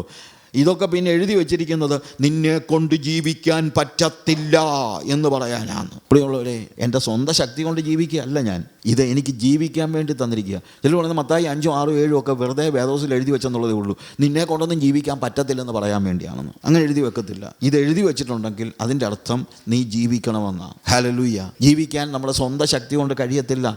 നമ്മളെ രൂപാന്തരപ്പെടുത്തുന്ന വചനം എന്നെ രൂപാന്തരപ്പെടുത്തുന്നു. എൻ്റെ പേഴ്സ്പെക്റ്റീവ് മാറ്റിമറിക്കുന്നു, എൻ്റെ കാഴ്ചപ്പാടിനെ മാറ്റിമറിക്കുന്നു. പ്രാണനെ തണുപ്പിക്കുന്നുള്ള വാക്ക് എന്താ? ഞാൻ പറഞ്ഞല്ലോ, അതിനെ അങ്ങ് തിരിച്ചു വെക്കുകയാണ്. ഇന്നലെ വരെ ഞാൻ ഓടിയ വഴിയെ അല്ല ഞാനിപ്പോൾ നടക്കുന്നത്. എന്നെ വചനം എന്ത് ചെയ്തു? തിരിച്ചു വെച്ചു, രൂപാന്തരപ്പെടുത്തി. യഹോവയുടെ ആജ്ഞകൾ നേരുള്ള ഹൃദയത്തെ സന്തോഷിപ്പിക്കുന്നു. യഹോവയുടെ കൽപ്പന നിർമ്മലമായത്, അത് കണ്ണുകളെ പ്രകാശിപ്പിക്കുന്നു. യഹോവ ഭക്തി നിർമ്മലമായത്, 9-ാമത്തെ വാക്യം, അത് എന്നേക്കും നിലനിൽക്കുന്നു. യഹോവ ഭക്തി എന്ന് പറയുന്ന വാക്ക് ഇവിടെ, വചനം എന്ന് പറയുന്ന വാക്ക് അവിടെ ഉപയോഗിച്ചിട്ടില്ല. പക്ഷേ യഹോവ ഭക്തി, the fear of the Lord, യഹോവ ഭക്തി നിർമ്മലമായത്, അതെന്നേക്കും നിലനിൽക്കുന്നു. ഫിയർ ഓഫ് ദ ലോർഡ്, ഭക്തി. അതിനെക്കുറിച്ചുള്ള ചില വാക്കുകൾ നമ്മൾ പറഞ്ഞാലേ പറ്റുള്ളൂ. 2-ാം സങ്കീർത്തനം 11-ാമത്തെ വാക്യം എഴുതിയിരിക്കുന്നത് എന്താണ്? ഭയത്തോടെ യഹോവയെ സേവിപ്പീൻ, വിറയലോടെ ഘോഷിച്ചുല്ലസിപ്പിൻ. ഇത് വായിച്ചപ്പോൾ ഞാൻ ആലോചിച്ചു, ഒന്ന് പറയുക ഭയത്തോടെ, ഭയപ്പെട്ടോണ്ട്, പക്ഷെ വേറൊരു കാര്യമുണ്ട്, ഘോഷിച്ചുല്ലസിപ്പിൻ. അപ്പോൾ ഈ ഭയവും ഉല്ലാസവും കൂടി ഒരുമിച്ച് കൊണ്ടുപോകുന്നതാണ് യഹോവ ഭക്തി എന്ന് പറയുന്നത്. അല്ലാതെ ഭയപ്പെട്ട് മാറി നിൽക്കാനല്ല, എനിക്കിതൊന്നും ചെയ്യാൻ പറ്റത്തില്ല, എന്തോ ചെയ്യാനായി ഇങ്ങനെ ദൈവത്തിൻ്റെ മുമ്പിൽ നിൽക്കും, എനിക്ക് നിൽക്കാൻ പറ്റത്തില്ല, അതിനല്ല. ഭയം വേണമെന്നുള്ളതിന് യാതൊരു സംശയമില്ല. ചിലർക്ക് ദൈവഭയമില്ല, അങ്ങനെയുള്ളവരും ഉണ്ട് കേട്ടോ. അങ്ങനെ ദൈവഭയം വേണം, ഭയം വേണ്ട എന്നല്ല, റെവറൻസ് വേണം. ഞാനത് സാധാരണ പറയാറുണ്ട്, സ്നേഹത്തിൽ നിന്നുള്ള ഭയമായിരിക്കണം, അത് പേടിയല്ല. It is reverence. എന്നാൽ എൻ്റെ ശക്തി കൊണ്ടല്ല. ഗിരിപ്രഭാഷണത്തിൽ പറയുന്ന മുഴുവൻ കാര്യങ്ങളും അനുസരിക്കത്തക്ക രീതിയിൽ ശക്തിയുള്ള ആരാ ഉള്ളത്? അങ്ങനെ സ്വന്തം ശക്തി കൊണ്ട് അത് ചെയ്യാൻ കഴിയില്ല. നമ്മളെ ശക്തീകരിക്കുന്ന ഒരു ദൈവം നമുക്ക് ഉണ്ട്, അത് ദൈവത്തിൻ്റെ ശക്തി കൊണ്ടാണ്. എന്നാൽ അതിൻ്റെ ഓപ്പോസിറ്റ് ഡിറക്ഷനിലേക്ക് പോകരുത്. ഒരു പേടിയും ഇല്ലാത്തവരുണ്ട്. ഞാൻ അബ്രഹാമിൻ്റെ കാര്യം ചിലപ്പോൾ ആലോചിക്കും. അബ്രഹാമിൻ്റെ അടുക്കൽ ദൂതന്മാർ വന്നു, ദൈവവും വന്നു, യഹോവയും വന്നു. അവനോട് പറഞ്ഞു, അടുത്ത വർഷം നിനക്ക് ഇങ്ങനെ ഒരു കുഞ്ഞുണ്ടാകും എന്നൊക്കെ പറഞ്ഞു. എല്ലാം വലിയ സന്തോഷമായി. അങ്ങനെ പറഞ്ഞു, ഞങ്ങളിപ്പോൾ പോകുന്നത് സോതോമിലേക്കാണ്. ഉൽപ്പത്തി പുസ്തകം 18-ാം അധ്യായത്തിൽ വായിക്കാൻ പറ്റും. കാണുന്ന ഒരു കാര്യം, സോതോമിലേക്ക് പോയി അതിനെ ഞാൻ നശിപ്പിക്കാൻ പോവുകയാണ് എന്ന് കർത്താവ് പറഞ്ഞു. ഞാൻ പെട്ടെന്നങ്ങ് പറയുകയാണ്. അബ്രഹാമിന് ഭയങ്കര സങ്കടമായിപ്പോയി. സോതോം നശിക്കുന്നതിനത്, സോതോം അവന്മാരല്ലെങ്കിലും വളരെ മോശക്കാരാണ്, അവന്മാർ പോട്ടെ എന്ന് പറയുന്നവനല്ല അബ്രഹാം. അബ്രഹാമിന് തീർച്ചയായും ജനങ്ങളോടുള്ള സ്നേഹമുണ്ട്. അവൻ്റെ സഹോദരനായ ലോത്തും അവിടെ ഉണ്ട്. ലോത്തുണ്ടെന്നുള്ളത് മാത്രമല്ല, ഒരു ജനതയെ മുഴുവൻ ദൈവം നശിപ്പിക്കുന്നത് ദൈവത്തിൻ്റെ നീതിയായിരിക്കും. പക്ഷേ വേറെ കാര്യമുണ്ട്, ആ നശിക്കുന്നതിനകത്ത് നമുക്ക് സങ്കടമുണ്ട്. അബ്രഹാമിന് ഭയങ്കര സങ്കടം. അബ്രഹാം എന്ന് ദൈവത്തോട് ചോദിച്ചു, കർത്താവേ, ആ പട്ടണത്തിൽ 50 നീതിമാന്മാരുണ്ടെങ്കിൽ നീ അതിനെ രക്ഷിക്കത്തില്ലേ? നീ നശിപ്പിക്കുമോ? ഇല്ല, 50 നീതിമാന്മാരുണ്ടെങ്കിൽ ഞാൻ നശിപ്പിക്കത്തില്ല. ഞാൻ ചിലപ്പോൾ തമാശയ്ക്ക് പറയാറുണ്ട്, ചിലപ്പോൾ അബ്രഹാം ചിന്തിച്ച് കാണും, ലോത്ത് അങ്ങോട്ട് പോയിട്ടുണ്ടല്ലോ, ചിലപ്പോൾ ഇതിനിടയ്ക്ക് ഒരു 50 പേരെയെങ്കിലും നേടി കാണും, അവന് നീതിമാനാണ്, വലഞ്ഞു പോയ നീതിമാനായ ലോത്ത് എന്നാണ് പറയുന്നത്. പിന്നെയും അബ്രഹാം ചിന്തിച്ചു, ലോത്തല്ലേ പാർട്ടി, ചിലപ്പോൾ 50 പേരെ നേടാൻ പറ്റിയില്ലെങ്കിലോ, 5 പേര് കുറഞ്ഞാലോ, ഒന്നുകൂടെ ചോദിച്ചാലോ. അങ്ങനെ ചോദിക്കാനുള്ള ആഗ്രഹത്തോടെ അബ്രഹാം ദൈവത്തിൻ്റെ സന്നിധിയിൽ നിന്ന് പറയുന്നത്, കർത്താവേ ക്ഷമിക്കണമേ, പൊടിയും വെണ്ണീറുമായ ഞാൻ നിൻ്റെ സന്നിധിയിൽ നിൽക്കാൻ തയ്യാറായല്ലോ. Who am I to stand before you O God, I am just dust and ash. അതാണ് ഭയം. ആ ഭയം എന്ന് പറയുന്നത് പേടിയല്ല, ഭക്തിയാണ്. ഭക്തി, യഹോവ ഭക്തി. അബ്രഹാം പറയുക, എനിക്ക് നിന്റെ സന്നിധിയിൽ നിൽക്കാനുള്ള യോഗ്യതയൊന്നുമില്ല. ആരാ പറയുന്നത്? അബ്രഹാം ആരാ? ദൈവത്തിൻ്റെ സ്നേഹിതൻ. ഇത് തന്നെയല്ല, മണിക്കൂർ മുമ്പേ അവർ ഒരുമിച്ചിരുന്ന് ഭക്ഷണം കഴിച്ചതാ. അത്രയും ക്ലോസ് ആയ ആ ദൈവത്തിൻ്റെ മുമ്പിൽ നിൽക്കുമ്പോഴും അവനൊരു ബോധ്യമുണ്ട്, ഞാൻ പൊടിയും വെണ്ണീറും ആണെന്ന്. ഭക്തി വേണം, ഭയമില്ലാത്തൊരവസ്ഥയല്ല, പക്ഷേ പേടിയല്ല വേണ്ടത്, ഭക്തി വേണം എന്ന് നമ്മൾ മനസ്സിലാക്കണം. ഈ ഭക്തിയാണ് നമ്മളെ പാപത്തിൽ നിന്ന് വിടുവിക്കുന്നത് എന്ന് നമ്മൾ തിരിച്ചറിയണം. യഹോവ ഭക്തി നിർമ്മലമായത് അതെന്നേക്കും നിലനിൽക്കുന്നു. യഹോവ ഭക്തിയുള്ളവൻ പാപം ചെയ്യാൻ പോകത്തില്ല. അവന് ശരിക്കും ആ സ്നേഹം കൊണ്ടാണ്. ബാംഗ്ലൂരിൽ എഞ്ചിനീയറിങ്ങിന് പഠിക്കാൻ പോയൊരു പയ്യൻ്റെ സ്റ്റോറി ഇങ്ങനെ. അവന് 18 വയസ്സിൽ അങ്ങോട്ട് ചെന്നതേ ഉള്ളൂ. അപ്പോൾ അവൻ്റെ ബർത്ത്ഡേ ആയിരുന്നു. അവൻ്റെ കൂട്ടുകാരെല്ലാം കൂടെ അവൻ്റെ അടുത്ത് ചെന്നിട്ട് ചോദിച്ചു, it's your birthday right, will celebrate. ഞാൻ പറഞ്ഞു okay, do you have money, പൈസ ഉണ്ടോ? എന്നെ പറഞ്ഞു, dad has send me some money, പപ്പ എനിക്ക് കുറച്ച് പൈസ അയച്ചായിരുന്നു, നിൻ്റെ ബർത്ത്ഡേ അല്ലേ എന്ന് പറഞ്ഞ് പൈസ അയച്ചായിരുന്നു. So we will go to the pub. എന്നെ പറഞ്ഞു നോ. വൈ? എന്നാൽ പബ്ബിൽ പോയി കുടിക്കാമെന്ന് പറഞ്ഞു. ഇല്ല. അതെന്താടാ? Do you fear that your father will hurt you? നിൻ്റെ അപ്പൻ നിന്നെ അടിക്കുമെന്നല്ലെങ്കിൽ അപ്പനെ നിനക്ക് പേടിയാണോ? എന്നെ പറഞ്ഞു no. Then I fear if I do this I will hurt my father. ഇത് ചെയ്താൽ ഞാൻ എൻ്റെ അപ്പനെ വേദനിപ്പിക്കുമെന്ന് ഞാൻ ഭയപ്പെടുന്നു. അപ്പൻ അവനെ തല്ലുമെന്നുള്ള പേടി കൊണ്ടല്ല. അവൻ പറയുന്നത് എൻ്റെ അപ്പനെ ഞാൻ വേദനിപ്പിക്കത്തില്ല. അതാണ് ഭക്തി എന്ന് പറയുന്നത്. എൻ്റെ ദൈവത്തെ ഞാൻ വേദനിപ്പിക്കുകയില്ല.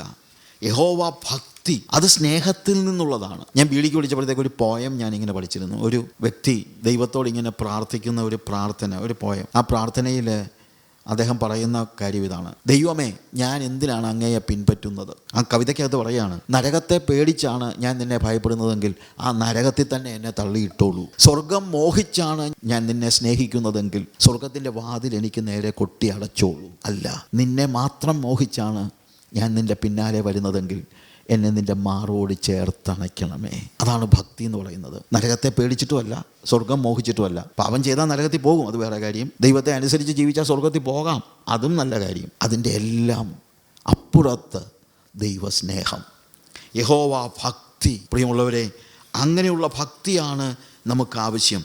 ഇവിടെ നമ്മൾ വായിക്കുന്നു, യഹോവ ഭക്തി നിർമ്മലമായത് അതെന്നേക്കും നിലനിൽക്കുന്നു. 9-ാമത്തെ വാക്യത്തിൽ എൻഡ്യൂറിങ് ഫോർ എവർ. സ്നേഹത്തിൽ നിന്നുള്ള ഭക്തി ഒരിക്കലും ഉതിർന്നു പോവുകയില്ല. പേടിയിൽ നിന്നുള്ളതൊക്കെ ചിലപ്പം മാറിപ്പോയെന്നിരിക്കും, മോഹത്തിൽ നിന്നുള്ളതും മാറിപ്പോയെന്നിരിക്കും. എന്നാൽ സ്നേഹത്തിൽ നിന്നുള്ള ഭക്തി ഒരിക്കലും ഉതിർന്നു പോകയില്ല. ദൈവത്തിൻ്റെ പിന്നാലെ പോകുന്നത് എന്താണ് ദൈവഭക്തിയുടെ അടിസ്ഥാനം? It should be love towards God. I love my Jesus. എനിക്ക് യേശുവിനെ സ്നേഹിച്ച് അത് മാത്രം മതി, എനിക്ക് വേറെ ഒന്നും വേണ്ട. ഞാൻ സ്വർഗത്തിൽ പോകും, എനിക്കതറിയാം. ഞാൻ നരകത്തിൽ പോകത്തില്ല, അതും എനിക്കറിയാം. പക്ഷെ അതൊന്നും ചിന്തിച്ചല്ല ഞാൻ യേശുവിൻ്റെ പിന്നാലെ പോകുന്നത്. I love my Jesus. ഞാൻ എൻ്റെ യേശുവിനെ സ്നേഹിക്കുന്നു. എനിക്ക് യേശുവാണ് പ്രധാനം, എനിക്ക് സ്വർഗവും അല്ല പ്രധാനം. സ്വർഗം തീർച്ചയായിട്ടും നമ്മൾ സ്വർഗത്തിൽ പോകണം, അത് വേറെ കാര്യം. പക്ഷേ വേറെ കാര്യമുണ്ട്. ആദ്യമൊക്കെ ചിലപ്പം സ്വർഗത്തിൽ പോകണം എന്നുള്ള ചിന്തയിലായിരിക്കും കർത്താവിൻ്റെ അടുത്തൊക്കെ വന്നതൊക്കെ. പക്ഷെ ഇന്നിപ്പോൾ എനിക്ക് സ്വർഗവും അല്ല വിഷയം. സ്വർഗത്തിൽ ചെന്നാൽ എനിക്ക് അങ്ങനെ തങ്കത്തെരുവീതിയിലൂടെ എനിക്ക് അതൊന്നും അല്ല വിഷയം. എനിക്ക് എൻ്റെ യേശുവിനെ കണ്ടാൽ മതി. ഞാൻ സ്വർഗത്തിൽ പോകുന്നത് യേശുവിനെ കാണാനാണ്. ഇവിടെയും കാണുന്നുണ്ട്, അവിടെ ചെന്ന് യേശുവിൻ്റെ കൂടെ ജീവിക്കാനാണ്. അതാണ് ഭക്തി എന്ന് പറയുന്നത്. The fear of the Lord is clean. അത് നിർമ്മലമായത്, അതൊരിക്കലും ഉതിർന്നു പോവുകയില്ല എന്നുള്ളതാണ് നമ്മൾ മനസ്സിലാക്കുന്നത്. യഹോവഭക്തി നിർമ്മലമായത് അതെന്നേക്കും നിലനിൽക്കുന്നു, അതൊരിക്കലും ഉതിർന്നു പോവുകയില്ല. അതിൻ്റെ അടുത്ത ആ വാക്യത്തിൽ തന്നെ പറയുന്നു, യഹോവയുടെ വിധികൾ സത്യമായവ. അവിടെ ഉപയോഗിച്ചിരിക്കുന്ന വാക്ക് ഓർഡിനൻസസ് എന്നുള്ള വാക്കാണ്. ജഡ്ജ്മെൻറ്റ്സ്. യഹോവയുടെ വിധികൾ സത്യമായവ, അവ ഒട്ടൊഴിയാതെ നീതിയുള്ളവയാകുന്നു. കർത്താവിൻ്റെ ജഡ്ജ്മെൻറ്റ് ഒരിക്കലും ഒരു ബയസ്ഡ് ഒന്നും അല്ല. അവനൊരു അബദ്ധവും പറ്റത്തില്ല. അവൻ കരുണ കാണിക്കുന്നു എന്നുള്ളതേ ഉള്ളൂ. അവൻ്റെ വിധികൾ നമുക്കൊരിക്കലും പറയാൻ പറ്റുക, കർത്താവേ നീ അത് ചെയ്തത് ശരിയായില്ലെന്ന് പറയാൻ നമുക്ക് പറ്റില്ല. കാരണം അങ്ങനെ ഒന്ന് ദൈവത്തിൻ്റെ ഭാഗത്തു നിന്ന് ഉണ്ടാവുകയില്ല. അവൻ്റെ വിധികൾ ഒട്ടൊഴിയാതെ നീതിയുള്ളതാകുന്നു. പിന്നെ അവൻ്റെ വിധി കൃപയിൽ പൊതിഞ്ഞാണ് ഇങ്ങോട്ട് വിടുന്നതെന്നുള്ളതേ ഉള്ളൂ. അതുകൊണ്ടാണ് നമ്മളൊക്കെ നിൽക്കുന്നത്. പക്ഷെ അവൻ്റെ വിധി ഒരിക്കലും നീതിയില്ലാത്തതല്ല. യഹോവയുടെ വിധികൾ സത്യമായവ. Ordinances, judgments, all that is righteous together.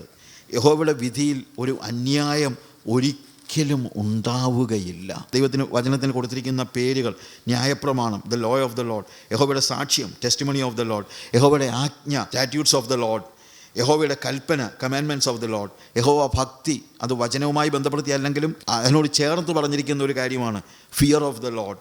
And യഹോവയുടെ വിധികൾ, ജഡ്ജ്മെൻറ്റ്സ് ഓഫ് ദ ലോർഡ്, അത് നിർമ്മലമായത്. ഇത്രയും വാക്യങ്ങളിൽ അത്രയും കാര്യങ്ങൾ പറഞ്ഞിരിക്കുന്നു. അവിടെ യഹോവയുടെ വിധികളെക്കുറിച്ച് അവിടെ പറഞ്ഞിരിക്കുന്ന ഒരു കാര്യം 10-ാമത്തെ വാക്യത്തിൽ, അവ പൊന്നിലും വളരെ തങ്കത്തിലും ആഗ്രഹിക്കത്തക്കവ, തേനിലും തേങ്കട്ടയിലും മധുരമുള്ളവ, അവ പൊന്നിലും വളരെ തങ്കത്തിലും ആഗ്രഹിക്കത്തക്കവ. പ്രിയമുള്ളവരെ, ഞാനൊരു കാര്യം പറയാം. ലോകത്തിൽ എന്ത് നേടുന്നതിനേക്കാളും വലുതാണ് കർത്താവിൻ്റെ വചനത്തിൽ ഞാൻ ജീവിക്കുന്നത്. ദൈവവചനം എനിക്ക് ലോകത്തിലെ എല്ലാ സമ്പത്തിനേക്കാളും വലുതാണ്. When you possess the word of God, you are possessing great treasure. ലോകത്തിലുള്ള എല്ലാ സമ്പത്തിനേക്കാളും വലുതാണ്. ലോകത്തിൽ എന്തെല്ലാം ഉണ്ടാക്കിയെന്ന് പറഞ്ഞാലും എന്തെല്ലാം കിട്ടിയെന്ന് പറഞ്ഞാലും അതിനേക്കാളെല്ലാം വലുതാണ് കർത്താവിൻ്റെ കൽപ്പനകൾ എന്നുള്ളത്, യഹോവയുടെ വിധികൾ. ആ ദൈവവുമായിട്ടുള്ള എൻ്റെ എൻകൗണ്ടർ അത് എത്രയും വലുതാണ്. പൊന്നിലും വളരെ തങ്കത്തിലും ആഗ്രഹിക്കത്തക്കവ. ലോകത്തിലെ ഏത് സമ്പത്ത് നേടുന്നതിലും വലുതാണ് ദൈവവചനം നമ്മുടേതാക്കുന്നത്. ദൈവവചനം നമ്മുടേതാക്കുന്ന ആ ഒരു അവസ്ഥ ഒന്ന് ആലോചിച്ചേ. The word of God is mine. I am reading the Bible, understanding the Bible, and I am receiving the revelation from the Bible. അങ്ങനെ വചനം എൻ്റേതാക്കി എൻ്റെ ജീവിതത്തെ അത് രൂപാന്തരപ്പെടുത്തുമ്പോൾ ശരിക്കും പറഞ്ഞു കഴിഞ്ഞാൽ അതെല്ലാത്തിനേക്കാളും വിലയുള്ളതായി നമുക്ക് മനസ്സിലാക്കാനായിട്ട് കഴിയും. 119 സങ്കീർത്തനം 72 വാക്യം വായിക്കുമ്പോൾ അവിടെ നമ്മൾ കാണുന്ന ഒരു കാര്യമുണ്ട്.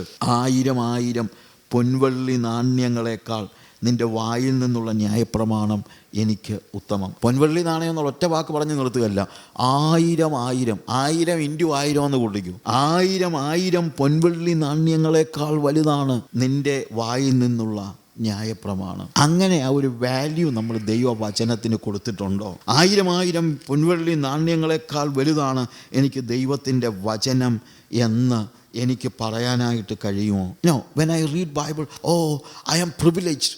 ഇതുപോലെയുള്ള വചനം ദൈവം എനിക്ക് തന്നല്ലോ, ഞാൻ എത്ര ഭാഗ്യവാനാ. ലോകത്തിൽ എത്രയോ ആളുകൾക്ക് ഇത് ലഭിക്കുന്നില്ല, ആളുകൾ ഇത് അറിയുന്നില്ല, മനസ്സിലാക്കുന്നില്ല. വചനം എനിക്ക് ലഭിച്ചല്ലോ എന്ന് പറഞ്ഞ് വചനത്തിന് വേണ്ടി ദൈവത്തിന് മഹത്വം കരയേറ്റുവാൻ, സ്തോത്രം ചെയ്യുവാൻ നമുക്ക് യഥാർത്ഥത്തിൽ കഴിയുന്നുണ്ടോ? എന്നിട്ട് അവിടെ പറയുന്നത്, അവ പൊന്നിലും വളരെ തങ്കത്തിലും ആഗ്രഹിക്കത്തക്കവ, തേനിലും തേൻകട്ടയിലും മധുരമുള്ളവ. ഈ വചനത്തിൻ്റെ കാര്യം പറയുന്നത് തേനിലും തേൻകട്ടയിലും മധുരമുള്ളവ എന്നുവെച്ചാൽ അത് ടേസ്റ്റിയാണ്, വാല്യുബിളാണ് ആൻഡ് ടേസ്റ്റിയാണ്.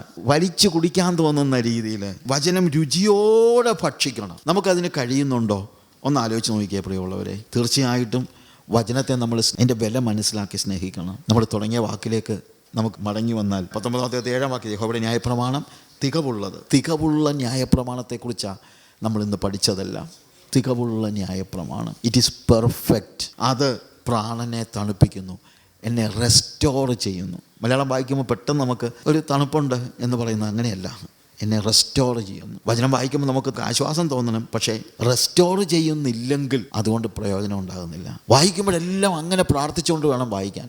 കർത്താവേ, എന്നെ രൂപാന്തരപ്പെടുത്തണമേ, എനിക്ക് വെളിപ്പാട് നൽകണമേ, റെവലേഷൻ ആകണം, റെവലേഷൻ റിലേഷനിലേക്ക് നയിക്കണം, റിലേഷൻ ഒബീഡിയൻസിലേക്ക് നയിക്കണം. അങ്ങനെ ഒരു അനുഭവം നമുക്കുണ്ടാകണം. ഒരു വാക്ക് നമുക്ക് പ്രാർത്ഥിക്കാം. കർത്താവേ, ദൈവവചനത്തിൻ്റെ മുമ്പിൽ ഞങ്ങൾ ഇരിക്കുകയായിരുന്നല്ലോ. നിന്റെ വചനം എത്ര വലുതാണെന്ന് ഞങ്ങൾ മനസ്സിലാക്കുന്നു. അത് തികവുള്ളതാണ്.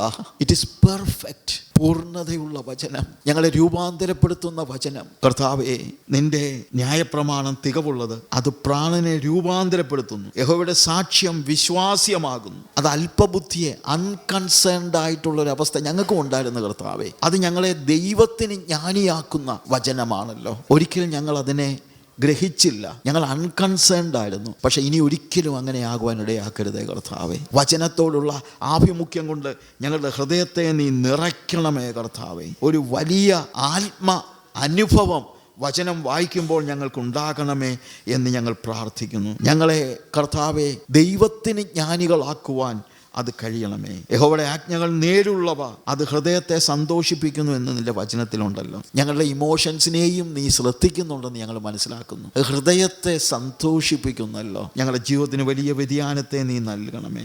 യഹോവയുടെ കൽപ്പന നിർമ്മലമായത്, അത് കണ്ണുകളെ പ്രകാശിപ്പിക്കുന്നു. ഞങ്ങളുടെ പേഴ്സ്പെക്റ്റീവിനെ നീ മാറ്റിമറിക്കുന്നുവല്ലോ. ഇന്നലെ ഞങ്ങൾ കാര്യങ്ങൾ കണ്ടതുപോലെ അല്ല ഇന്ന് ഞങ്ങൾ കാണുന്നത്. വചനത്തിലൂടെ ഒരു പുതിയ കാഴ്ചപ്പാട് ഞങ്ങൾക്ക് ഇന്ന് നൽകണമെന്ന് പ്രാർത്ഥിക്കുന്നു. യഹോവ ഭക്തി നിർമ്മലമായത്, അതേ കർത്താവേ, പേടിച്ചിട്ടല്ല, നിന്നോടുള്ള സ്നേഹത്തിൽ നിന്ന് നിൻ്റെ ഭക്തിയിൽ മുതിർന്നു വരുവാൻ നീ ഞങ്ങളെ സഹായിക്കണമേ എന്ന് പ്രാർത്ഥിക്കുന്നു. നിൻ്റെ ജഡ്ജ്മെൻറ്റ്സ്, നിൻ്റെ വിധികൾ ഒരു കാലത്തും കർത്താവേ അത് അന്യായമല്ല. ഞങ്ങളോട് സ്നേഹമുള്ളത് കൊണ്ട് ചിലപ്പോൾ നിൻ്റെ വിധികളെ കൃപയിൽ പൊതിഞ്ഞ് ഞങ്ങൾക്ക് തരുന്നെന്നുള്ളതേ ഉള്ളൂ. എന്നാൽ അതിനായിട്ടും ഞങ്ങൾ നിനക്ക് നന്ദി പറയുന്നു. നിൻ്റെ വചനം പൊന്നിലും വളരെ തങ്കത്തിലും ആഗ്രഹിക്കത്തക്കവ എന്ന് നിൻ്റെ വചനത്തിലുണ്ടല്ലോ. ഞങ്ങളുടെ ലോകത്തിൽ ഏത് സമ്പത്തിനേക്കാളും വലുതാണ് നിൻ്റെ വചനമെന്ന് ഞങ്ങൾ മനസ്സിലാക്കുന്നു. അത് തേനിലും തേൻകട്ടയിലും മാധുര്യമേറിയത്. അതിനെ രുചിയോടെ ഭക്ഷിക്കുവാൻ നീ ഞങ്ങളെ സഹായിക്കണമെന്ന് പ്രാർത്ഥിക്കുന്നു. അടിയനും അവയാൽ പ്രബോധനം ലഭിക്കുന്നു, അവയെ പ്രമാണിക്കുന്നതിനാൽ വളരെ പ്രതിഫലമുണ്ട് എന്ന് നിൻ്റെ വചനം പറഞ്ഞുവല്ലോ. കർത്താവേ, ഇത് ഞങ്ങളുടെ വാക്കുകളായിട്ട് ഈ സങ്കീർത്തനക്കാരൻ്റെ വാക്കുകളെ ഞങ്ങൾ ഇവിടെ ഉപയോഗിക്കുന്നു.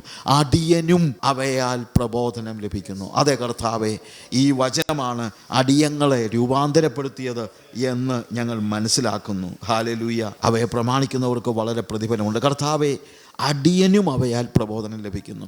അടിയങ്ങൾക്കൊക്കെ അവയാൽ പ്രബോധനം ലഭിക്കുന്നു. അതേ കർത്താവേ, ആ വചനത്തിൻ്റെ പ്രബോധനം അനുഭവിപ്പാൻ തക്കവണ്ണം ഞങ്ങളെ സഹായിക്കണമെന്ന് പ്രാർത്ഥിക്കുന്നു. അവിടുത്തെ കൃപകൾ കൊണ്ട് ഞങ്ങളെ നിറച്ചാട്ടെ. വചനത്തിൽ ഞങ്ങളെ നിലനിർത്തിക്കാട്ടെ. വചനത്തെ സ്നേഹിക്കുവാൻ ഞങ്ങളെ പഠിപ്പിച്ചാട്ടെ. കർത്താവെ, റെവലേഷൻ ഞങ്ങൾക്ക് നൽകണമേ, റിലേഷൻ നൽകണമേ, ഒബീഡിയൻസിനുള്ള ശക്തി നൽകണമേ. യേശുവിൻ്റെ നാമത്തിൽ തന്നെ ആമേൻ.